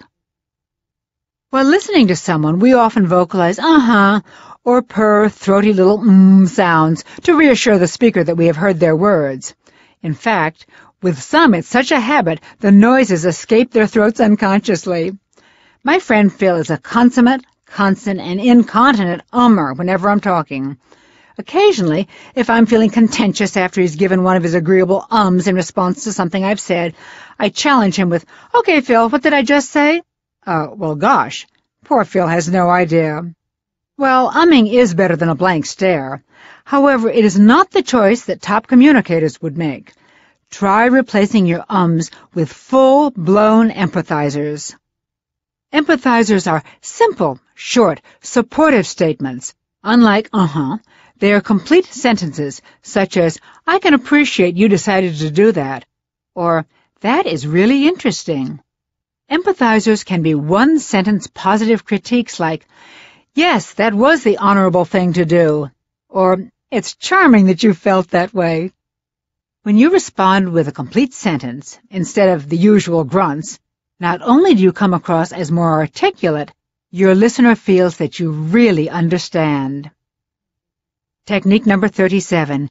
Employ empathizers. Don't be an unconscious ummer. Vocalize complete sentences to show your understanding. Dust your dialogue with phrases like, "I see what you mean." Sprinkle it with sentimental sparklers like, "Oh, that's a lovely thing to say." Your empathy impresses your listener and encourages him to continue. Of course, you do pay a price. In order to use the right empathizers, you do need to listen. 38. Here's how to make them think we instead of you versus me. Use the premature we technique. By just eavesdropping for a few minutes on any two people chatting, you could tell a lot about their relationship. You could tell if they were new acquaintances or old friends. You could tell whether a man and woman were strangers or a couple. How? A fascinating progression of conversation unfolds as people become closer. Here's how it develops. Two strangers talking together primarily toss clichés back and forth. For instance, when chatting about the universally agreed upon world's dullest subject, the weather, one stranger might say to the other, "Beautiful sunny weather we've been having," or, "Oh boy, that was some rain, huh?" That's level 1, clichés. People who know each other, but are just acquaintances, often discuss facts. "You know, Joe, we've had twice as many sunny days this year to date as last." Or, "Yeah, well, we finally decided to put a swimming pool in to beat the heat." That is level 2, facts. Now, when people become friends, they often express their feelings to each other, even on subjects as dull as the weather. "George, I just love these sunny days." They also ask each other personal questions. "How about you, Betty? Are you a sun person?" That is level 3, feelings and personal questions. Now we progress to the highest level of intimacy. Level 4.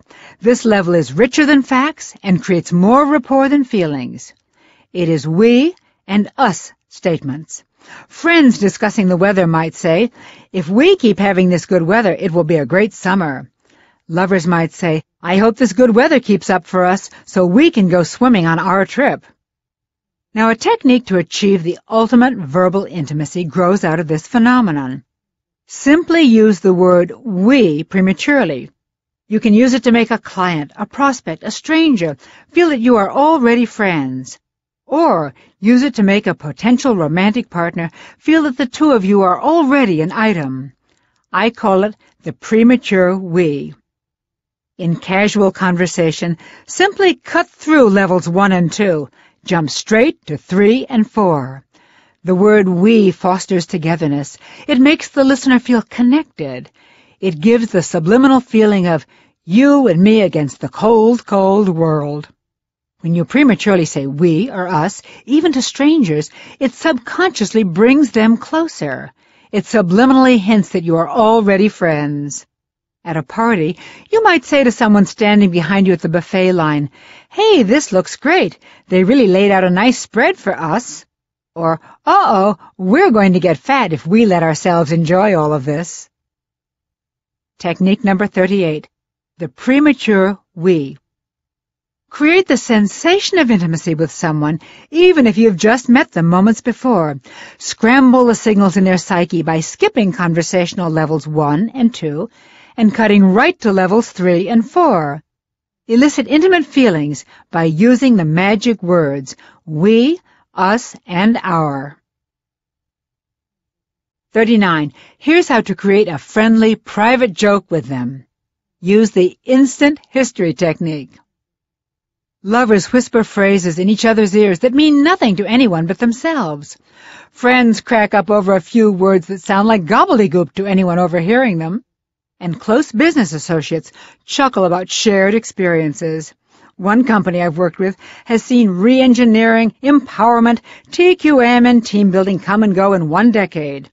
At company parties, the employees never fail to crack up over the time when the whole company, managers to mailroom clerks, scrambled up a 29-foot pole, all in the name of team building.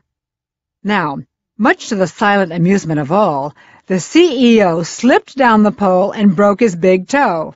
And at the next weekly meeting, the CEO shook his crutch and caustically announced, "No more team exercises." Thus the death of team building and the birth of a private joke. Out of shared experiences like this, a company culture grows. These employees have a history and a language to go with it. To this day, whenever they want to put an abrupt end to any idea, they say, "Let's shake a crutch at that one," or "Let that one slide down the flagpole." They all smile. Nobody knows what they mean, except fellow employees. Every time my friend Daryl and I meet, we don't say hello, we say quack. Why? We met at a party 5 years ago, and in our first conversation, Daryl told me he grew up on a duck farm. When I told him I'd never seen a duck farm, he performed the best human imitation of a duck I'd ever seen. He flipped his head side to side, looking at me first out of one eye, then the other, all the while flapping his arms and quacking. I got such a laugh out of his performance that it inspired him to do a full, flat-footed duck waddle for me. It was contagious. Together we waddled around the room, flapping and quacking. We made absolute fools of ourselves that evening. The next day, my phone rang. I picked up the receiver to hear, not "Hello, this is Daryl," but simply, "Quack." I'm sure that's what started our friendship. To this day, every time I hear his quack on the phone, it floods me with happy, if a tad embarrassing, memories. It recalls our history, and it renews our friendship, no matter how long it's been since we last quacked at each other. Technique 39. Instant history. When you meet a stranger that you'd like to make less of a stranger, search for some special moment that you've shared during your first encounter. Then find a few words that reprieve that laugh, that warm smile, the good feelings that the two of you felt. Now, just like old friends, you have a history together, an instant history. Part 6. The Power of Praise. The Folly of Flattery. Kids are experts at getting what they want. Perched on Papa's knee, they might say, "Oh, Daddy, you're so wonderful. I know you'll buy me that new doll." And the next morning with Mom in the supermarket, "Oh, Mommy, I love you. You're the bestest Mommy in the world. I know you'll buy me that chocolate munchie." From the hungry infant's instinctive cooing as Mommy approaches the crib, to the car salesman's calculated praise as some prospect walks into the showroom, compliments come naturally to people when they want something from somebody. In fact, compliments are the most widely used and thoroughly endorsed of all getting-what-you-want techniques. Let's say you give somebody a compliment. You smile, waiting to see the warm feelings that engulf the recipient. You may have to wait a long time, because if he or she has a speck of suspicion that your praise is self-serving, it has the opposite effect. If your compliment is insincere or unskilled, it can wreck your chances of ever being trusted by that person again. It can abort a potential relationship before it ever gets off the runway. However, skilled praise is a different story. When done well, it gives the relationship immediate liftoff.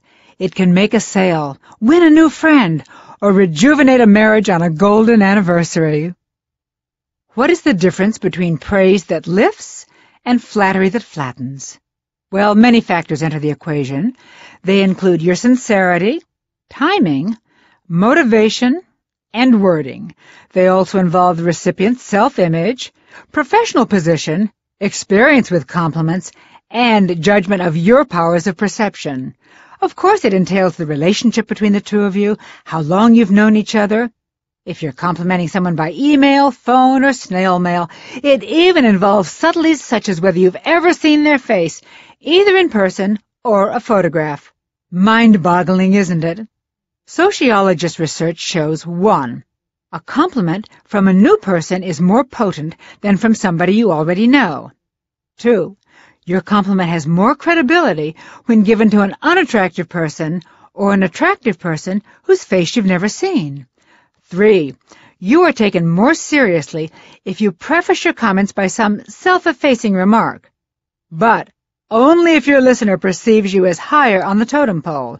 If you're lower, your self-effacing remark reduces your credibility. Whew, it's complicated, this complimenting stuff. Rather than dizzying ourselves with the surfeit of specific studies, let's just put some terrific techniques in our little bag of tricks.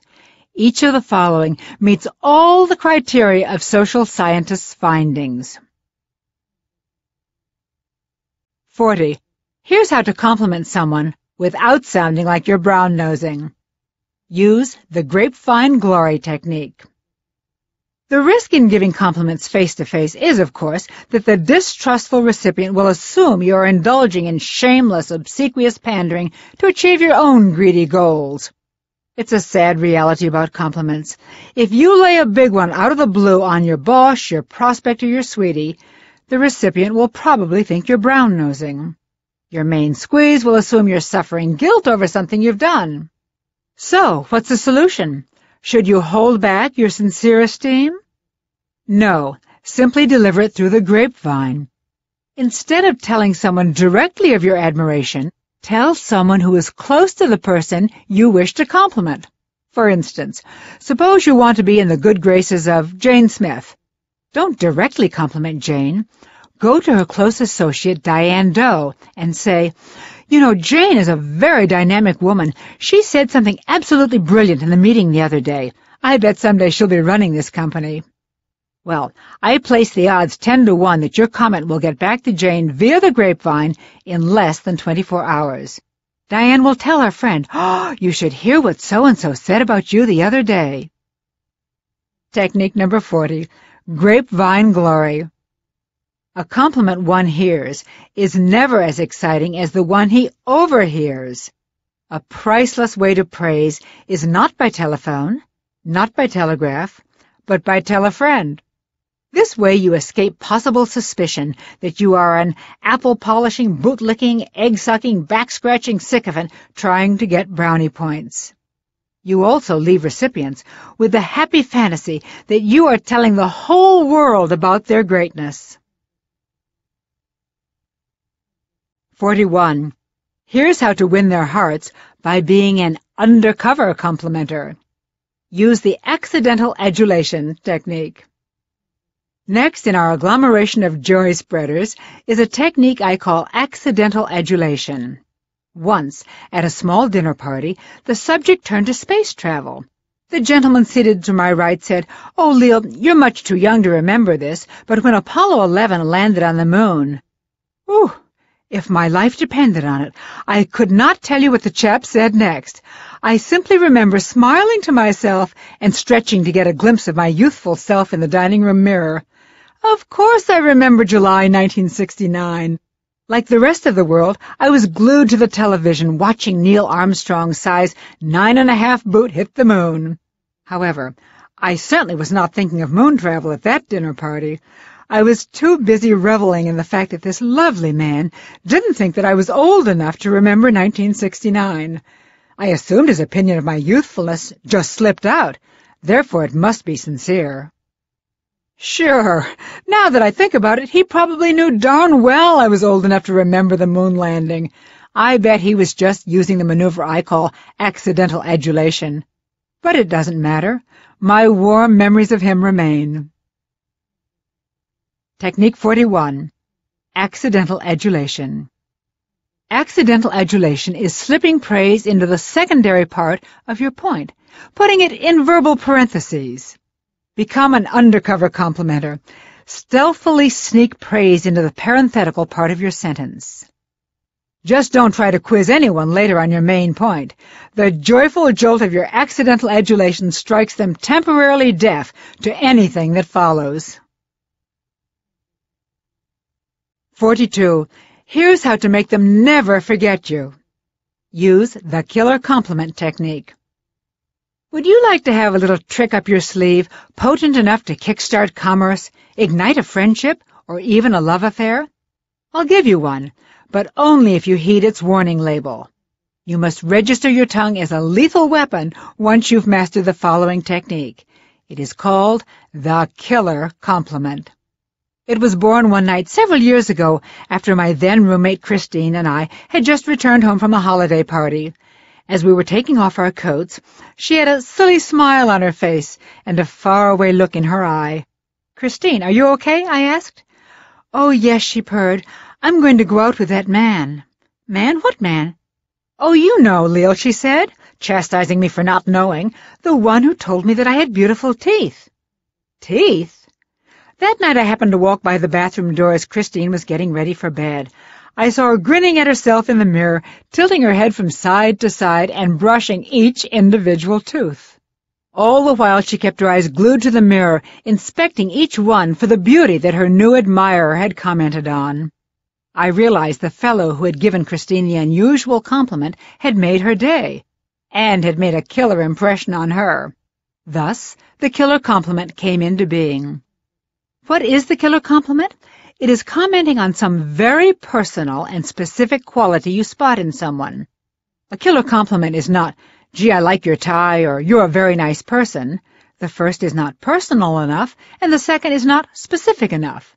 A killer compliment is more like, "What exquisite eyes you have," very specific, or "You have a wonderful air of honesty about you," very personal. Technique number 42, the killer compliment. Whenever you are talking with a stranger that you'd like to make part of your professional or personal future, search for one attractive, specific, and unique quality that he or she has. At the end of the conversation, look them right in the eye, say their name, and proceed to curl their toes with the killer compliment. However, just like a cannon, if you don't use the killer compliment correctly, it can backfire. Here is the user's manual that comes with the mighty missile. Rule number 1. Deliver your killer compliment to the recipient in private. If you are standing with a group of 4 or 5 people and you praise one woman for being fit, every other woman feels like a barrel of lard. If you tell one man he has wonderful carriage, every other man feels like a hunchback. You also make the blushing recipient uncomfortable. Rule number 2. Make your killer compliment credible. For example, I'm tone deaf. If I'm forced to sing even a simple song like Happy Birthday, I sound like a sick pig. If anyone in earshot were dishonest enough to tell me they liked my voice, I'd know it was hogwash. Rule number 3. Confer only one killer compliment per half year on each recipient. Otherwise, you come across as insincere, groveling, obsequious, pandering, and a thoroughly manipulative person. Not cool. 43. Here's how to make them smile with itty-bitty boosters. Use the little strokes technique. In contrast to the big guns of the killer compliment, here is a little pea shooter you can pop off at any time, anywhere, to anyone. I call it little strokes. Little strokes are short, quick kudos that you drop into your casual conversation. Make liberal use of little strokes with your colleagues in the office. Examples: "Nice job, John." "Well done, Kyoto." "Hey, not bad, Billy." I have one friend who uses a lovely little stroke if I do something he likes. He says, "Not too shabby, Leal." You can also use little strokes on the everyday achievements of your loved ones. If your spouse has just cooked a great meal, wow, you're the best chef in town. Or just before going out together, gee, honey, you look great. Or after a long drive, oh, you did it. It must have been tiring. And with your kids, hey, gang, great job cleaning up your room. Technique number 43, little strokes. Don't make your colleagues, your friends, your loved ones look at you and silently say, well, haven't I done pretty good today? Let them know how much you appreciate them by caressing them with verbal little strokes, like, nice job, well done, cool, you're the greatest. 44. Here's how to praise with perfect timing. Use the knee-jerk wow. I'll never forget the first time I gave a luncheon speech in front of strangers. I'd practiced for the stuffed animals on my bed and my roommate Christine, but this was my debut in front of a real audience. As I shakily got to my feet, I looked out at 17 smiling Rotarians waiting for my words of wit and wisdom. My tongue was dry as chalk dust, and my palms were wet as a fish. The audience might as well have been 17,000 judges waiting to sentence me to eternal humiliation if I did not inform and entertain each. I gave a last panic-stricken glance at Christine, who had driven me to the club, and began, "Good afternoon. It gives me great pleasure." 30 minutes later, during scattered applause, which I feared was obligatory, I crawled back to my seat next to Christine. I looked expectantly at her. She smiled and said, "You know, this dessert isn't bad. Have some." "Dessert? Dessert, dang it, Christine! How did I do?" I silently screamed at her. A few minutes later, Christine told me how much she, and she assumed everyone else, enjoyed my talk. Nevertheless, by then it was too late. The crucial compliment-craving moment had passed. Technique number 44, the knee-jerk wow. Quick as a wink, you must praise people the moment they finish a feat. In a wink, you must say, "You were terrific." Don't worry that they won't believe you. The euphoria of the moment has a strangely numbing effect on the achiever's objective judgment. Say that they have just successfully negotiated a deal, or cooked a terrific Thanksgiving turkey, or sung a solo song at the birthday party. No matter whether their accomplishment is trivial or triumphant, you must praise it immediately. Not 10 minutes later, not 2 minutes later, immediately. The moment the winner walks out of the boardroom, the kitchen, the spotlight, the only sound the victor wants to hear is, wow. 45. Here's how to make them want to compliment you. Use the boomerang technique. We have a national weakness. We don't know how to compliment. In fact, I would like to dedicate the following technique to my French friends, who contend that the French are better at everything they do. Well, I do concede one point. The French are indeed much better at receiving compliments. Americans, unfortunately, are beastly at accepting adulation. Several months ago, in one of my seminars, the group was discussing compliments. One fellow insisted that girls don't like compliments. "Girls don't like what?" I asked incredulously. He explained, "I once told a woman she had beautiful eyes, and she said, 'Boy, are you blind.' The poor chap was so wounded by her reaction, he became gun-shy and had not aimed a compliment at a female since. What a shame for womankind, and what a blight on his social skills." Upon receiving a compliment, many people demur, or utter an embarrassed little, "Thank you." Worse, they protest, "Oh, well, not really, but thanks anyway." Some people toss it off with, "Oh, it's just luck." When you react this way, you visit a grave injustice on the complimenter. You insult a well-meaning person's powers of perception. But leave it to the French folks to come up with a congenial catch-all phrase. Upon receiving a compliment, they say, "Oh, vous êtes gentil." Loosely translated, that means, "How kind of you." An American saying, "How kind of you," could sound stilted, like the little flower girl in My Fair Lady trying to be cultured. Nevertheless, we Yanks can express the French gentil sentiment with a technique I call the boomerang. When you toss a boomerang, it makes an almost 180-degree swerve in midair, and it soars back to land at the feet of the thrower. Likewise, when someone tosses a compliment your way, let the good feelings soar back to the tosser. Don't just say, thanks, or even worse, oh, it's nothing. Let them know of your gratitude and find a way to compliment them for their compliment. A few examples. He says, you really did a good job on this project. So you say, oh, that's so nice of you to tell me. I appreciate your positive feedback. Or she says, I like those shoes. You say, oh, I'm so happy you told me. I just got them. Whenever someone shines a little sunshine on your life in the form of a compliment or a concerned question, reflect it back on the shiner. Technique number 45. The boomerang. Just as a boomerang flies right back to the thrower, let compliments boomerang right back to the giver. Like the French, quickly murmur something that expresses, oh, that's very kind of you. Part 7. Direct dial their hearts. Hundreds of people have formed impressions of you through that little device on your desk, or your bed table, or your kitchen wall. And they've never actually met you.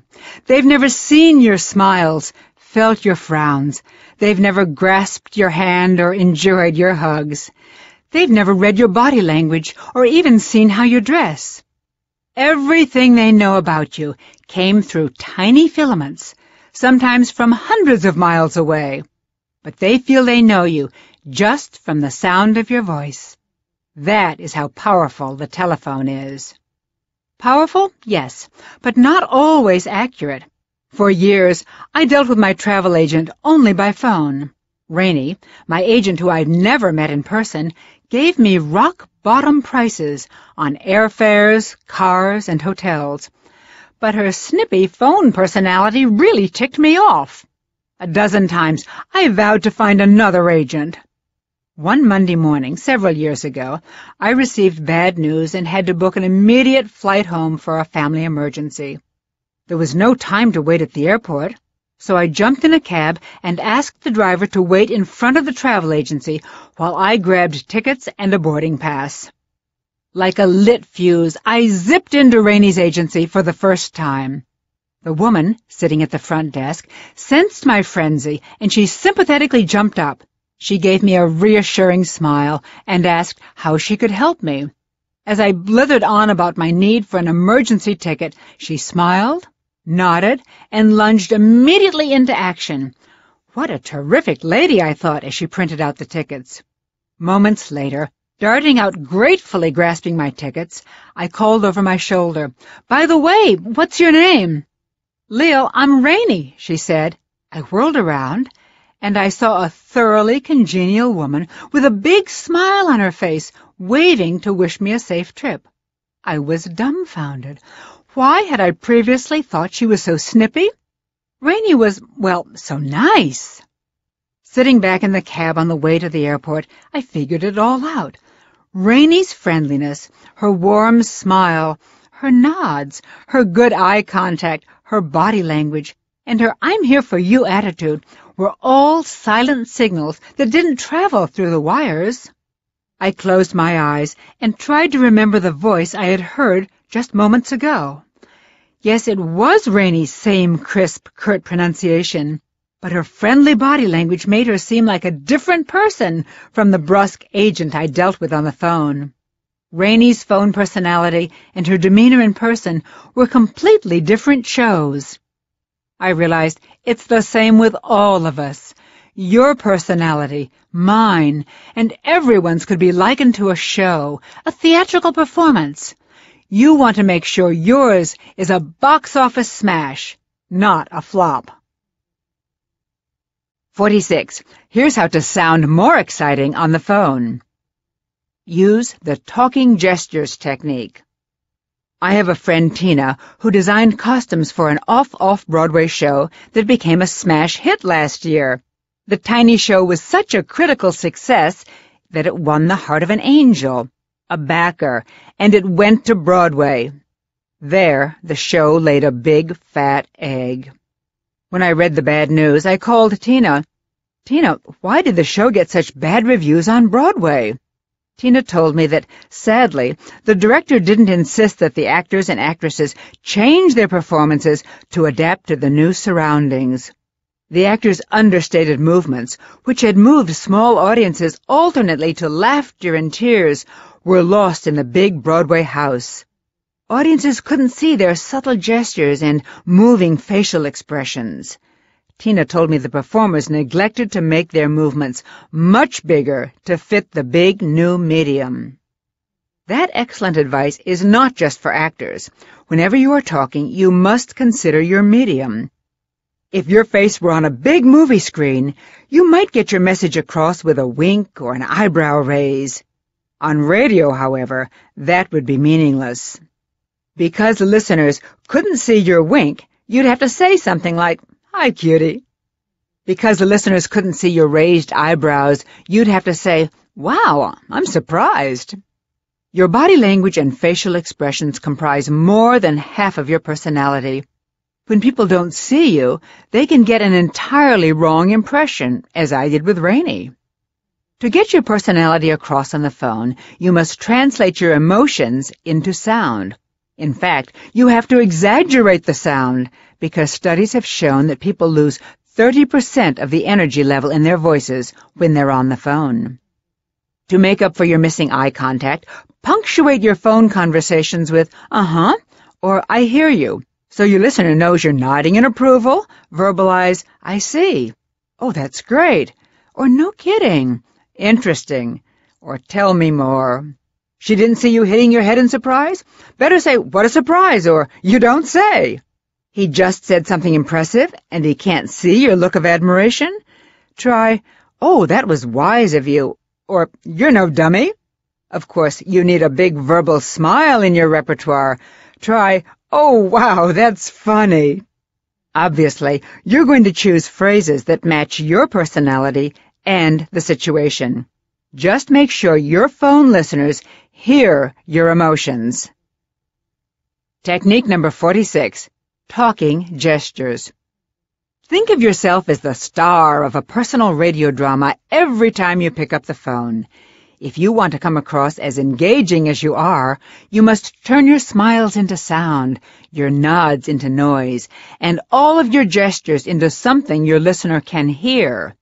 You must replace your gestures with talk, and then punch up the whole act by 30%. 47. Here's how to sound close, even if you're hundreds of miles away. Use the name shower technique. When you're not sitting across from each other, resting your elbows on the same desk, your forks on the same table, or your heads on the same pillow, you need a substitute for intimacy. How can you create closeness when the two of you are hundreds of miles apart? How can you make the person you're talking to on the phone feel special when you can't pat their back or give them a little hug? The answer is simple. Just use your caller's name far more often than you would in person.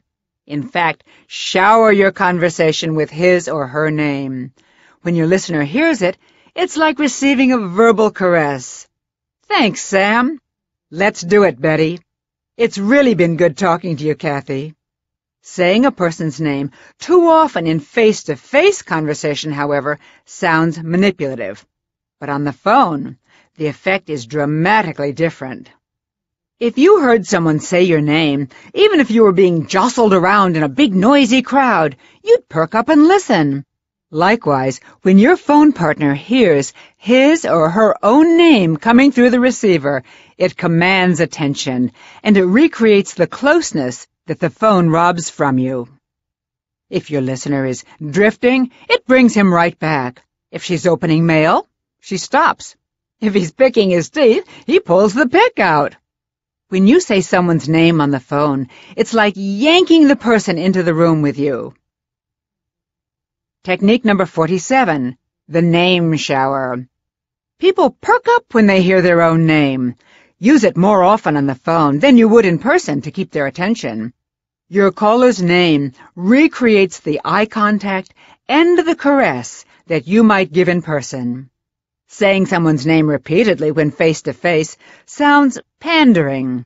But because there is a physical distance between you on the phone, sometimes you're continents apart, you can spray your conversations with it. 48. Here's how to make them happy that they called you. Use the "Oh, wow, it's you" technique. Bring! No matter whether you hear the ring in the boardroom, the bedroom, or the bathroom, self-style telephone experts tell you, smile before answering. Some pros even suggest that you perch a mirror right next to your phone to monitor your grin. Been there, done that, doesn't work. One evening, in the middle of my weekly mud pack facial, the phone rang.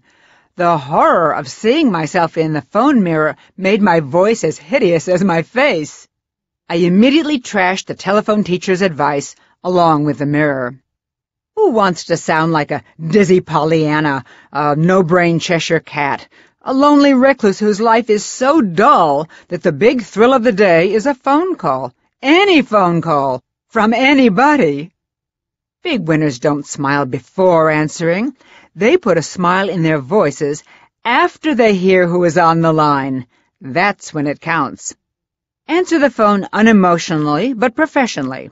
Say your name or the name of your company.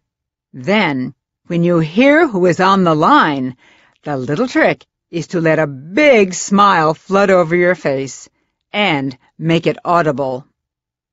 "Oh, Joe, how nice to hear from you." "Sally, how are you?" "Bill, I was hoping it would be you." I have a friend, Steve, in Washington, D.C. He heads a major trade association that lobbies on Capitol Hill. Whenever I call Steve, I never know which of his dozens of assistants is going to answer. Nevertheless, whoever answers gives me the same warm response. First they say, Cable Telecommunications Association, their name, and then, how may I direct your call? No fake friendliness, no prefab smiles in their voices. I am sure they are not beaming back at themselves in any mirror.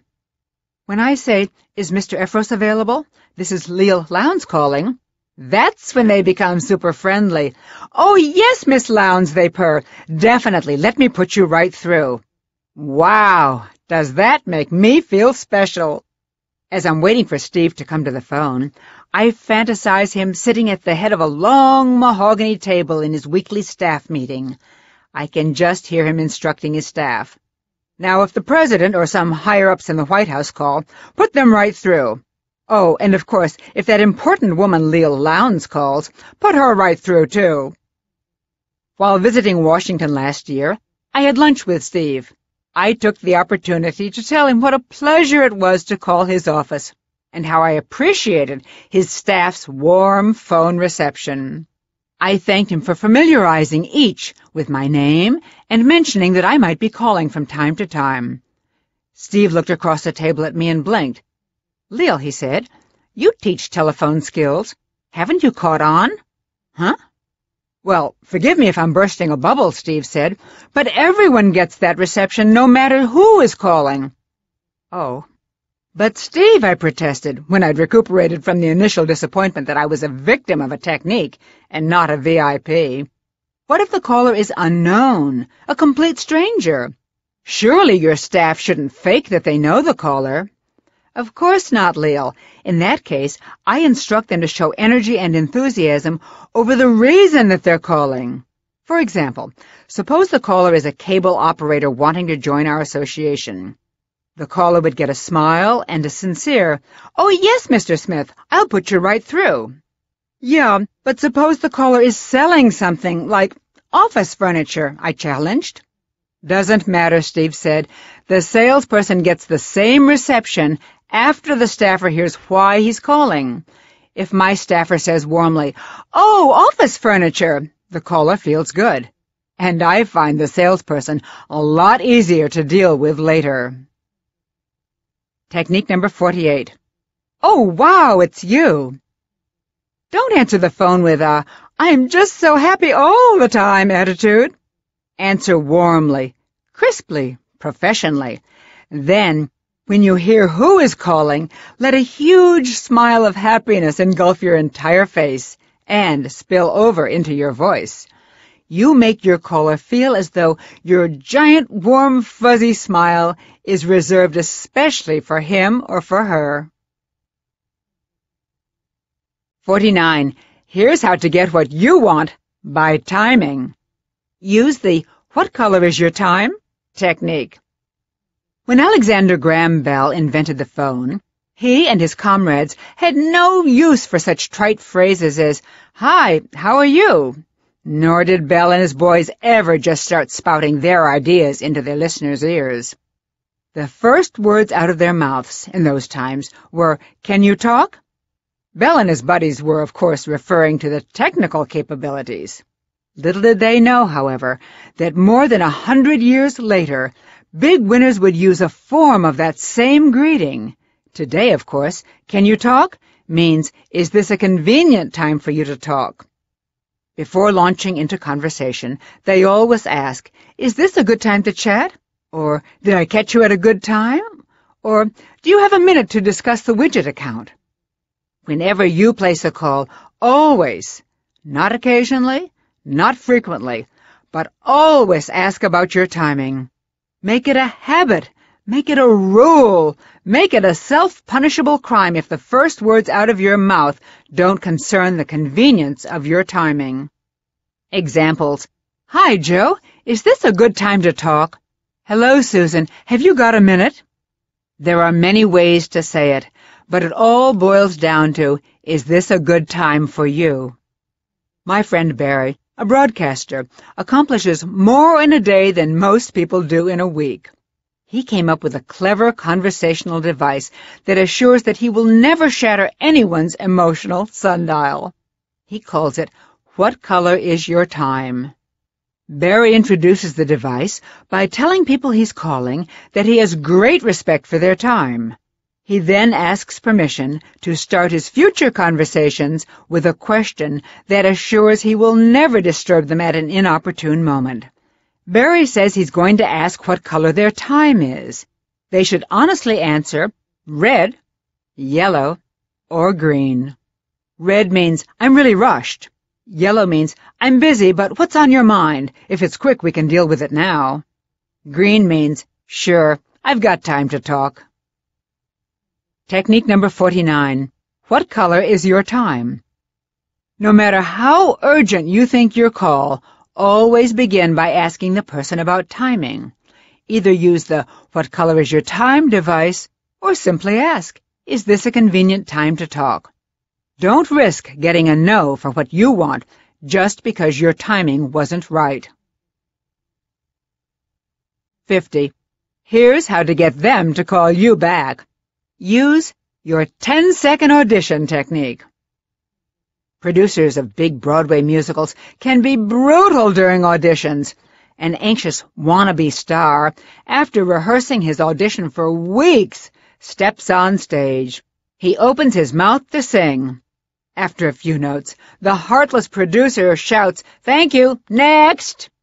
Dreams of stardom dashed in 10 seconds. Business people's professional dreams can also be dashed in the first 10 seconds of their audition. Their audition is the message that they leave on someone else's answering machine. Salespeople, suitors, candidates and competitors who leave crisp, intelligent, upbeat messages on voicemail get called back. Losers with lackluster tones and uncrafted messages never hear from Mr. or Mrs. Make It Happen. Make sure your message reflects 3 C's: confidence, clarity, and credibility. In addition, make it entice, entertain, or interest the listener. A flat, "This is Joe, call me back," doesn't score with big winners. Technique number 50. Your 10-second audition.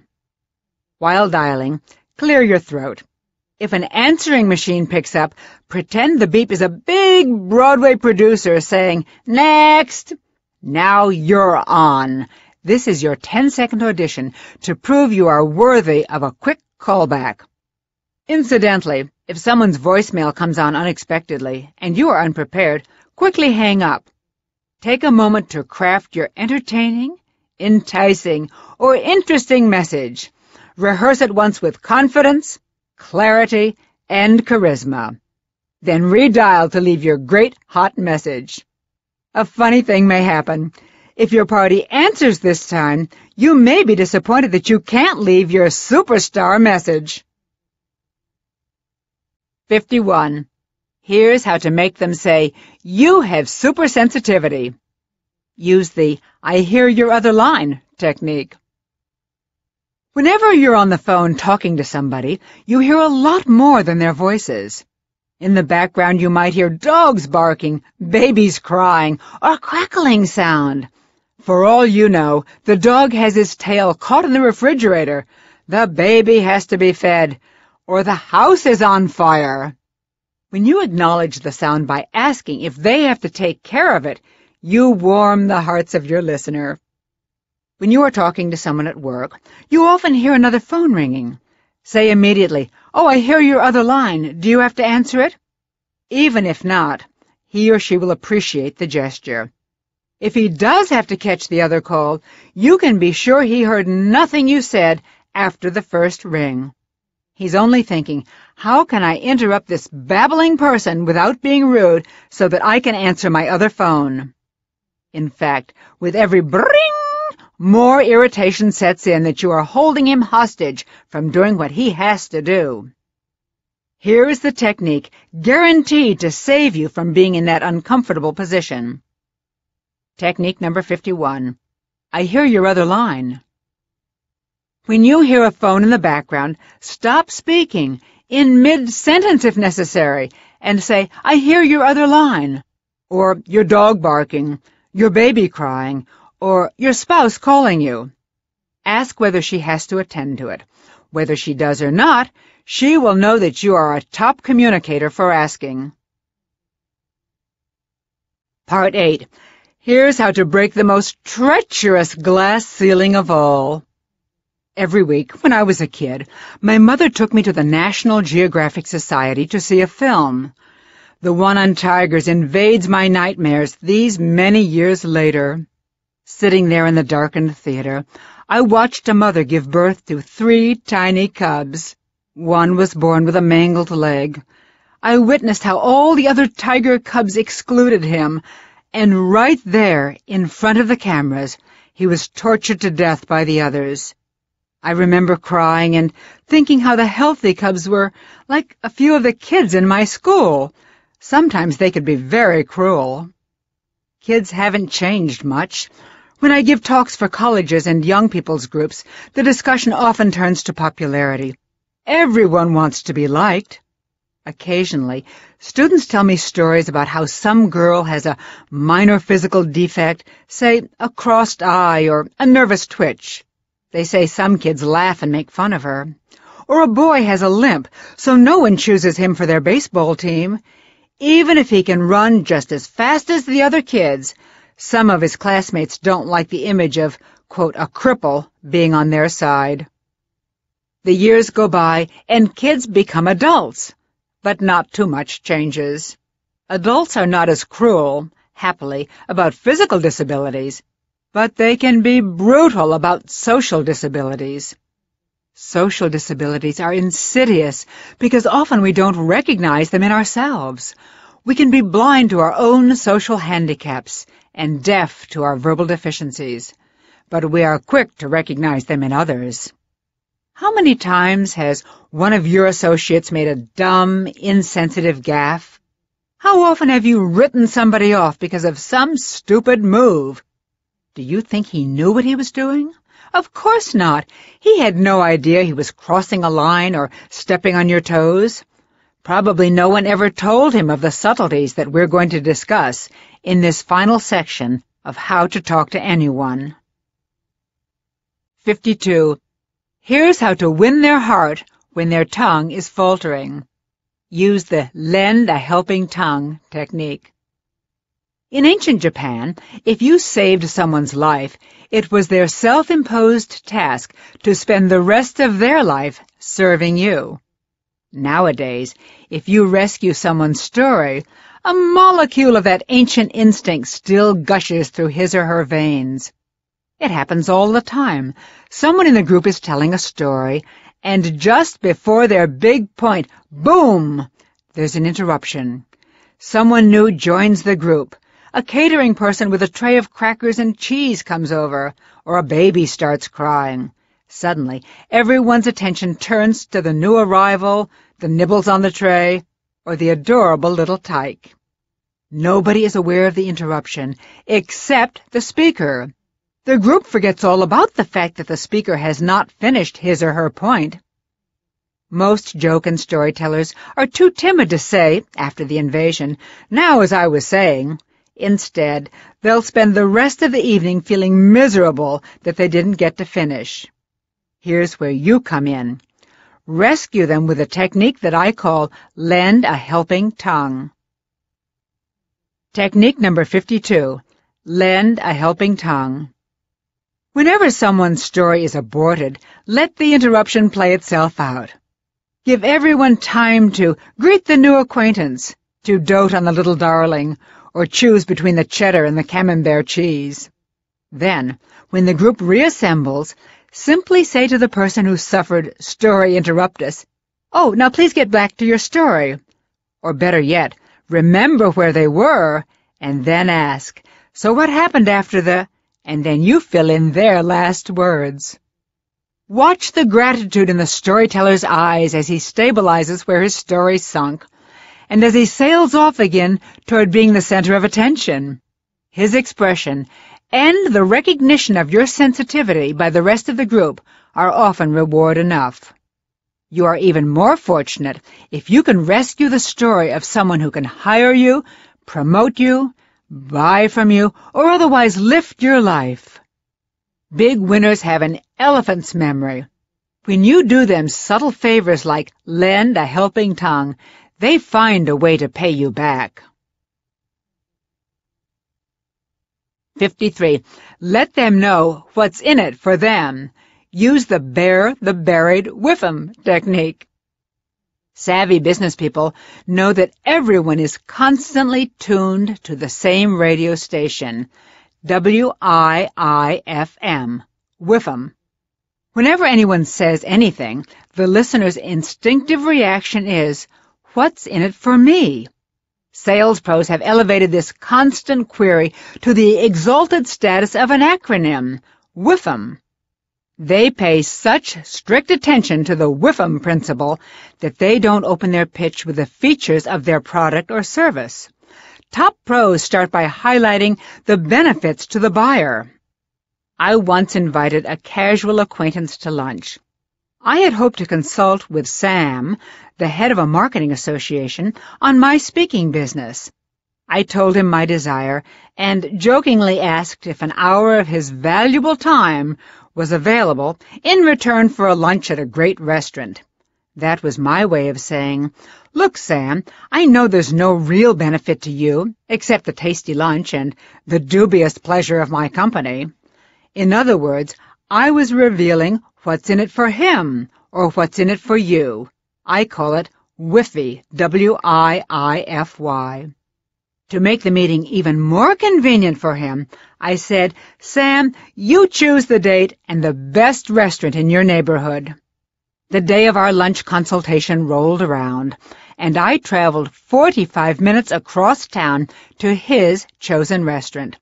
As I entered, I was surprised to see an assortment of people arranged around the largest table in the room, with Sam as the smiling centerpiece. Obviously, this was not the setting in which I could consult with him. Unfortunately, Sam had already spotted me by the coat check. I was trapped. It wasn't until after lunch coffee arrived that I realized why Sam had assembled the group. He wanted each to donate presentations on their particular expertise to his organization. The sly fox hadn't revealed his own WIFM, what's in it for me.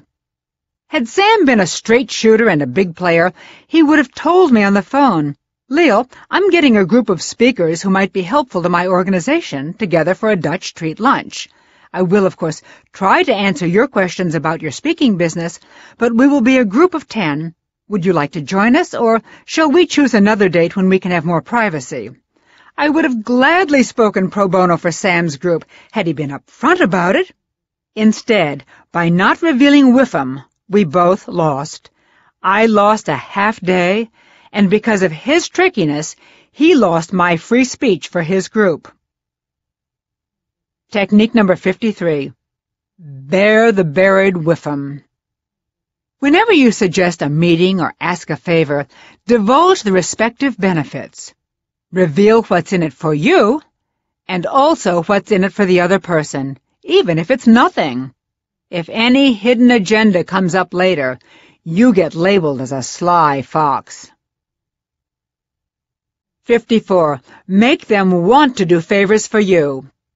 Use the let them savor the favor technique. Susan Evans, one of my clients, heads up a large real estate firm. Once, sitting in her office discussing an upcoming project, her secretary buzzed. "Excuse me, Miss Evans, it's your brother-in-law Harry on the phone." "Oh, of course," she smiled. "Put him on."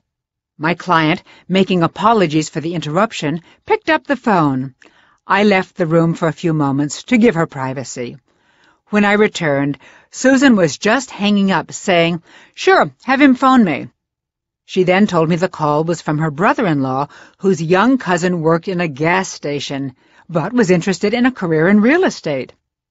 She said, "The young man is going to call me, and I'll see if I can help him out." It was obvious that she was happy to do her brother-in-law a favor. We picked up our discussion where we left off. Not 4 minutes later, the secretary buzzed again. "Miss Evans, a Sonny Laker is on the line.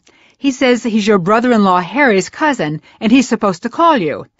My client was taken aback. I could tell from her expression she was saying to herself, "Boy, my over-anxious brother-in-law didn't waste any time, did he?" It seemed obvious to both of us what had happened. Like greased lightning, Harry must have hot-breathedly called Cousin Sonny to give him the big headline, Susan Evans would see him. Then, by dialing Miss Evans immediately, Sonny made it seem the big deal interview was the most important event in his otherwise dull and dismal life. True or not, one verity remained.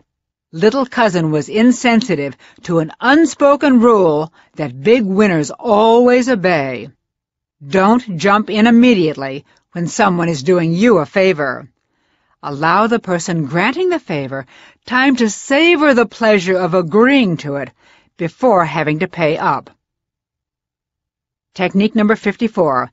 Let them savor the favor. Whenever a friend agrees to a favor, allow your buddy time to relish the joy of his or her generosity before you make them pay the piper. How long? At least 24 hours. 55. Here's how to ask for favors and get them. Use the tit for, wait, tat technique. I once asked a well-connected friend who works in a top Los Angeles talent agency if she knew any celebrities I could contact for a project I was working on. Tanya flipped through her Rolodex and came up with just the names I needed. It was obvious to both of us that now I owed her big time. When I thanked her profusely on the phone, Tanya said, "Oh, I'm sure you'll find a way to pay me back." "Well, of course I will," I said. "That goes without saying." And well, it should have gone without saying. She was reminding me the favor wasn't out of friendship, but because she expected something in return. 2 days later, Tanya called and said she was coming to New York in a few months. She was just checking now if I could put her up then. Naturally, I could, but her blatant cashing in on the return favors so quickly was not a smooth move. When someone does something nice for them, big winners have a long, long memory. In fact, they consciously look for ways to return the favor. Had Tanya called, even years later, of course I would have remembered that I owed her one. Frankly, I was glad it came up so quickly so I could even the score. Nevertheless, I do wish the whole barter aspect had been left unspoken. It tarnished what should have been a generous sharing on both sides. Tarnish always wears off on the tarnisher. Technique number 55. Tit for wait, tat. When people do you favors, and it's obvious that you owe them one, Wait a suitable amount of time before asking them to pay up. Let them enjoy the fact, or fiction, that you did it out of friendship. Don't call in your tit for their tat too swiftly. 56. What not to say at parties.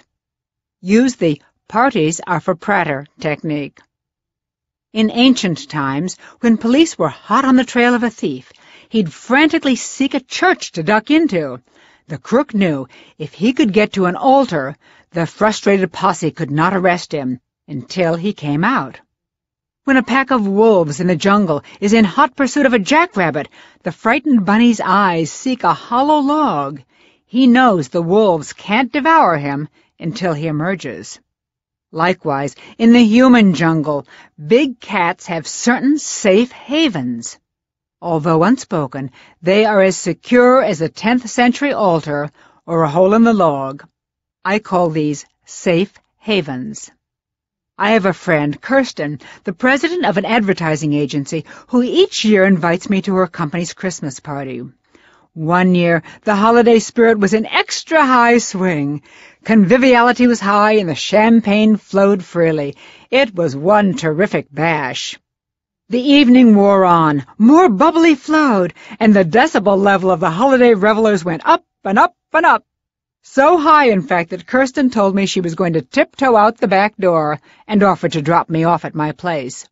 As we were making our way toward the exit, we heard a woozy voice in the crowd. "Oh, Kirsten! Kirsten!" A mailroom worker, warped with too much seasonal spirit, wobbled up to her boss and said, "You know, this is a great party, but I've been doing some figuring.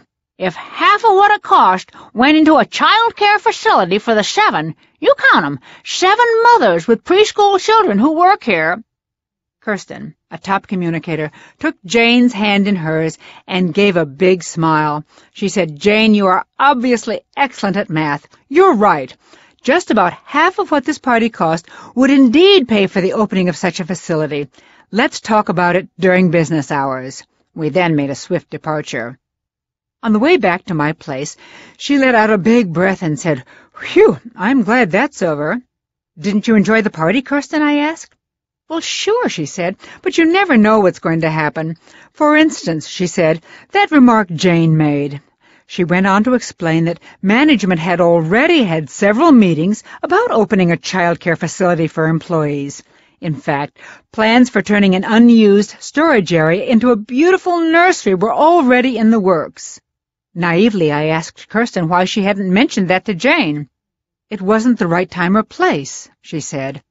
Kirsten had handled the situation at the party the way any big winner would. No spoken confrontation now, but probable silent condemnation later.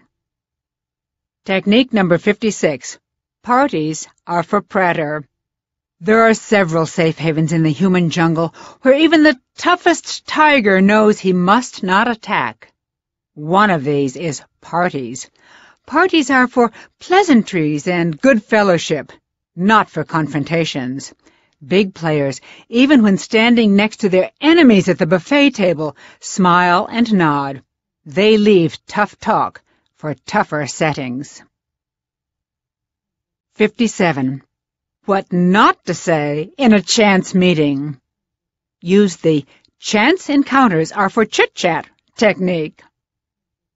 William, who sells widgets, has been trying to get a big winner on the phone for weeks to see if Big Winner's company will buy his line of widgets.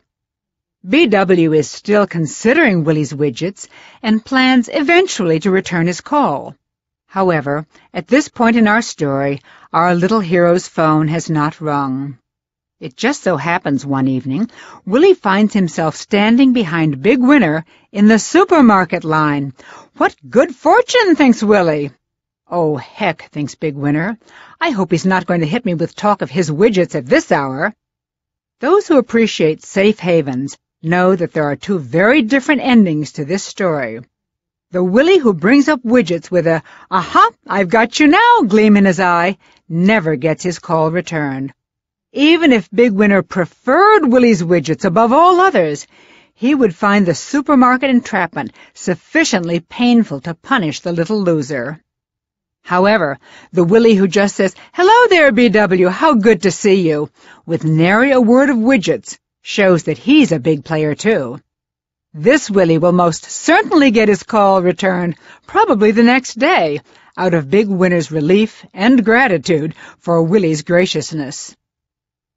Technique number 57. Chance encounters are for chit-chat.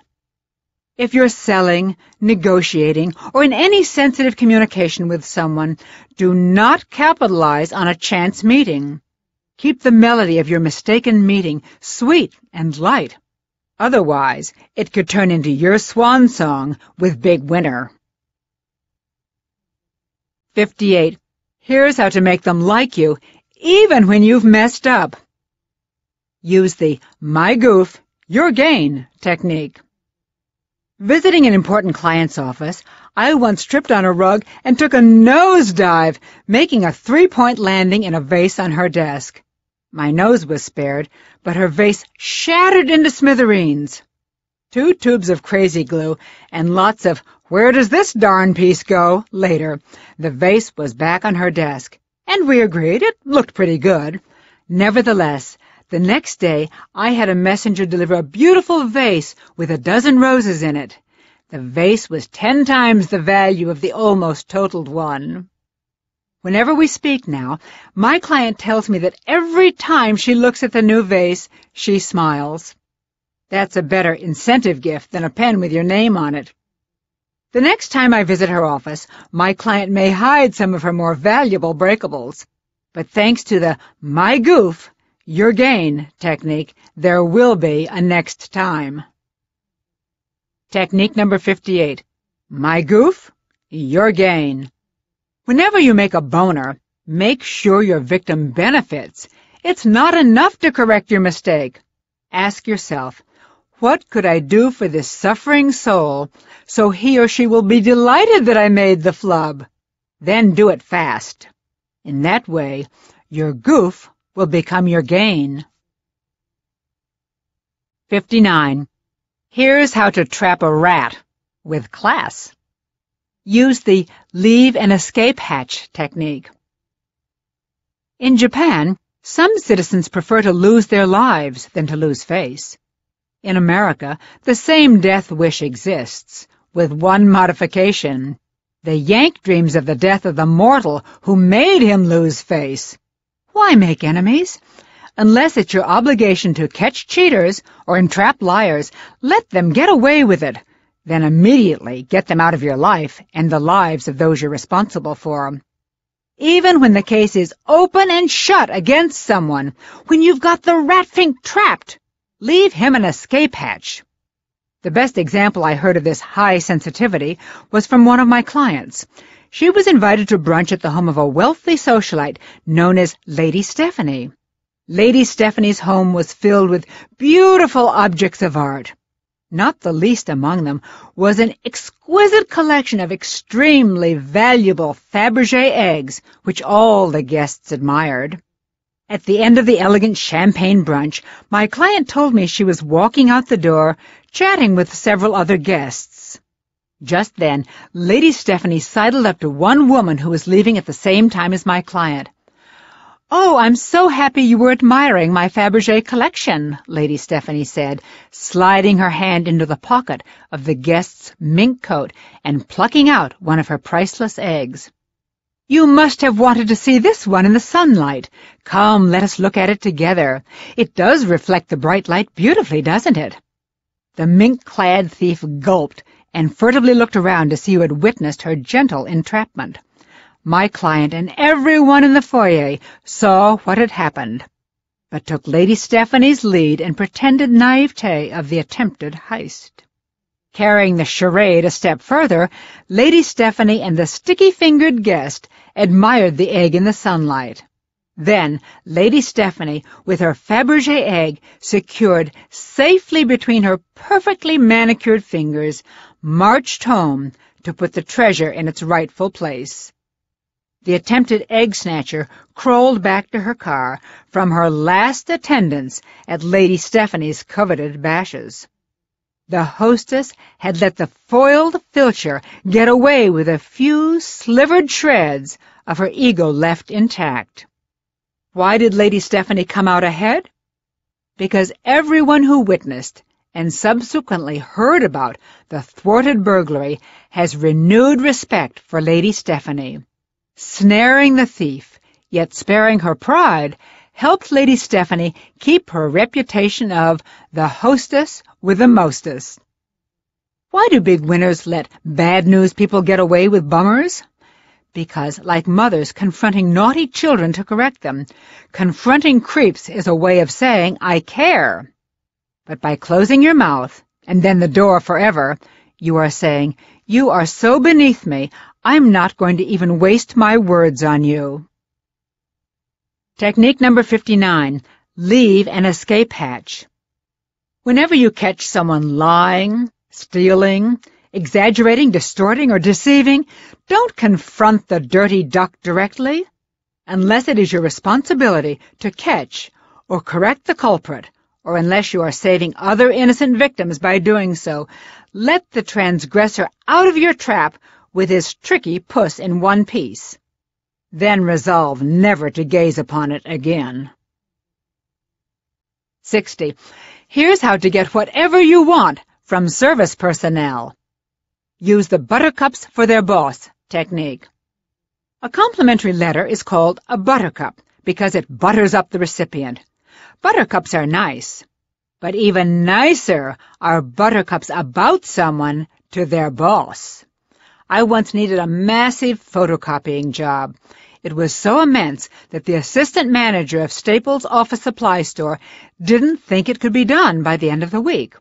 Nevertheless, grudgingly, he grumbled, I'll try. In my enthusiasm and hope that he could, I gushed, Wow, you're great. What's your boss's name? Your supervisor should get a letter of congratulations on hiring you. You really try harder for your customers. To my astonishment, not only was my printing job done 2 days early, but every time I walk into Staples, the assistant manager rolls out the red carpet. One fellow I know, Tim, a top travel agent, is a real can-do guy. He gets anything his friends ask for in a finger snap. He's the fellow to call when you want hard-to-get theater tickets. He's the guy to call when your airline says the hotel is booked or the flight is oversold. When I told him of my buttercup experience, Tim laughed and said, Leal, of course, this is news to you?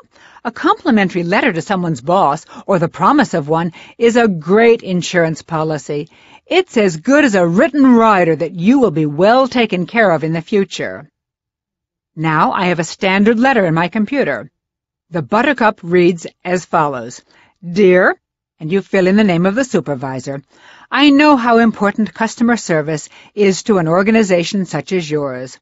This letter is to commend the name of the employee, as an example of someone who gives exceptional customer service. You will continue to have my business, thanks in great part to the service given by, and you repeat the name of the employee. Gratefully, Leal Lowndes.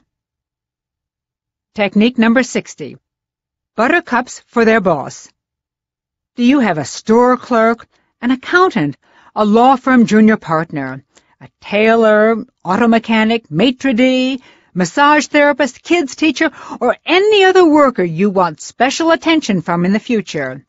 The surefire way to make them care enough to give you their very best is to send a buttercup letter to their boss. 61. Here's how to be a leader in a crowd, not a follower.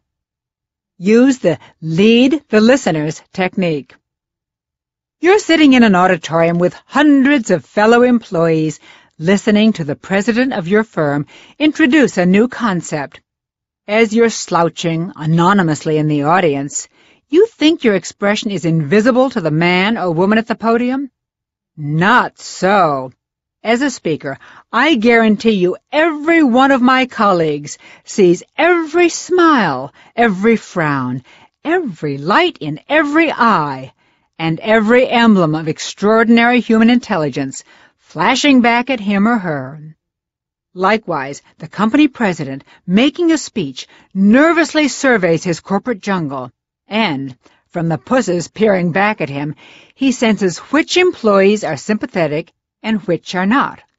He also knows which in the sea of faces floating in front of him has the potential to be a heavy hitter just like himself. How? Because heavy hitters, even when they do not agree with the speaker, support the podium pontificator. Why? Because they know what it's like to be on. They know, no matter how big or little the cat in the front of the room, when he's giving a speech, he's concerned about the crowd's acceptance. When the company big shot delivers his last line, carefully contrived to bring the crowd to its feet or employees to acquiescence, do you think he's unaware of who starts the trickle or the riptide of acceptance? No way! Though his head is down taking a bow, with the insight of a McCarthy-era spy, he perceives precisely who inaugurated the applause, precisely how long after the last words were uttered, and precisely how enthusiastically.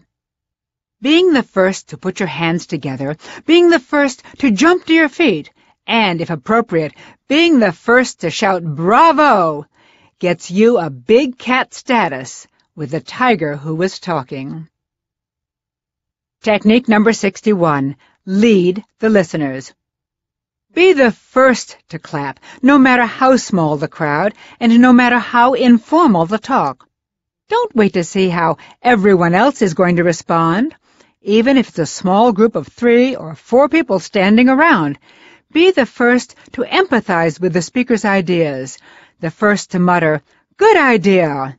It's proof positive that you are a person who trusts your own instincts. 62. Here's how to make all the right moves. Use the great scorecard in the sky technique. Any minute, any second, any football fan knows the score. Even beer-guzzling Bill, dozing in front of the TV set on Football Sunday, knows. Poke his pudgy pot, and in a wink he will tell you who's winning, who's losing, and precisely by how many points. Key players in the game of life are like Bill. Even when you think they're dozing, they are constantly aware of the score between themselves and everyone else in their life. That's friends and family included. They know who is winning, who is losing, and by how many points. Big winners, before putting pen to paper, fingers to keyboard, mouth to phone, or hand to someone else's to shake it, do a quick calculation. They ask themselves, who has the most to benefit from this relationship? What has each of us done recently that demands deference from the other? And what can I do to even the score? The great scorecard in the sky is not just bobbing over business people. If family members and friends look carefully over their loved ones' heads, they'll spot it. And like an over-the-counter stock, it goes up or down every day. When you mess up, you have to even your score by doing even more for the one who didn't. To keep love alive, keep your eye on the great scorecard in the sky. Several months ago, I met a nice chap named Charles at a convention. We started discussing our favorite foods. His was homemade linguine with pesto sauce. I like Charles, and I make a mean pesto sauce. The remarkable coincidence of these two elements emboldened me to invite him to my home for dinner. "Great," he said. "We'll set it for 7:30 the following Tuesday." Tuesday afternoon, I began preparations for the big date. The cuckoo clock on the wall monitored my progress. At 5 cuckoos, I run to the store to find pine nuts. By 6 cuckoos, I'm back home grinding basil and garlic. At 7 cuckoos, I'm folding napkins, setting the table, and pulling out fresh candles. Whoops! Running late. I change clothes and spruce myself up. When 7:30 strikes, I am all ready. The pesto and I await his arrival. 8 o'clock rolls around, and no friend. Well, I figure, I'll open the wine to let it breathe. Another hour passes, and no Charles. The cuckoo calls me cuckoo 9 times now. I begin to believe the bird. It is evident Charles isn't coming. I have been stood up. The next day Charles called with half-hearted apologies and a semi-plausible excuse. His car broke down. Gee, I'm sorry, I said. I wanted to say, did Martians capture you? Were you transported to another planet where there were no phones to call me? I resisted the sarcasm. However, he did sound contrite, so I was almost willing to forget it. Until his next question. He obviously wasn't aware of how he'd slipped in the great scorecard in the sky, because instead of inviting me for linguine with pesto at a fine Italian restaurant to make up for his blooper, he asked, "When can we reschedule at your house?" Never, Charlie. Technique number 62, the great scorecard in the sky. Any two people have an invisible scorecard hovering above their heads. The numbers continually fluctuate, but one rule remains. Player with lower score pays deference to player with higher score. The penalty for not keeping your eye on the great scorecard in the sky is to be thrown out of the game permanently. A final word. Your destiny. As we said in the introduction, nobody gets to the top alone. Over the years, the smooth moves of big winners have captured the hearts and conquered the minds of hundreds of people who helped boost them, rung by rung, to the top of whatever ladder they chose. How does one become an instinctive, smooth mover rather than a ragged rider through life? The answer became blindingly clear one snowy day last winter. Lumbering along in a neatly groomed track on cross-country skis, I spotted a Nordic skier swiftly striding toward me on the same trail. I didn't need to observe his high kick or his snazzy diagonal poling to let me know that I was obstructing the path of a pro. While mustering the energy to lug my throbbing legs out of the track so the super skier could soar past me, he deftly sidestepped out of the groove, leaving the groomed trail all for me. As he whizzed toward me, he slowed slightly, smiled, and nodded. He said, "Good morning. Beautiful day for skiing, isn't it?" I appreciated his deference and the insinuation that we were equals in the snow. I knew he was not thinking, "Hey, look at me, here I am." But, there you are. Let me make room for you. As I implied in the opening words of this program, the difference in the life success between those two types of thinkers is impossible to calculate. Why was the super skier able to pull off his move so gracefully? Was he born with the skill? No. His was a deliberate move that grew out of practice. Practice is also the fountainhead of all smooth communications moves. Excellence is not a single and solitary action. It is the outcome of many years of making small, smooth moves, tiny ones like the little tricks we've explored in How to Talk to Anyone. These moves create your destiny. Remember, repeating an action makes a habit. Your habits create your character, and your character is your destiny. May success be your destiny.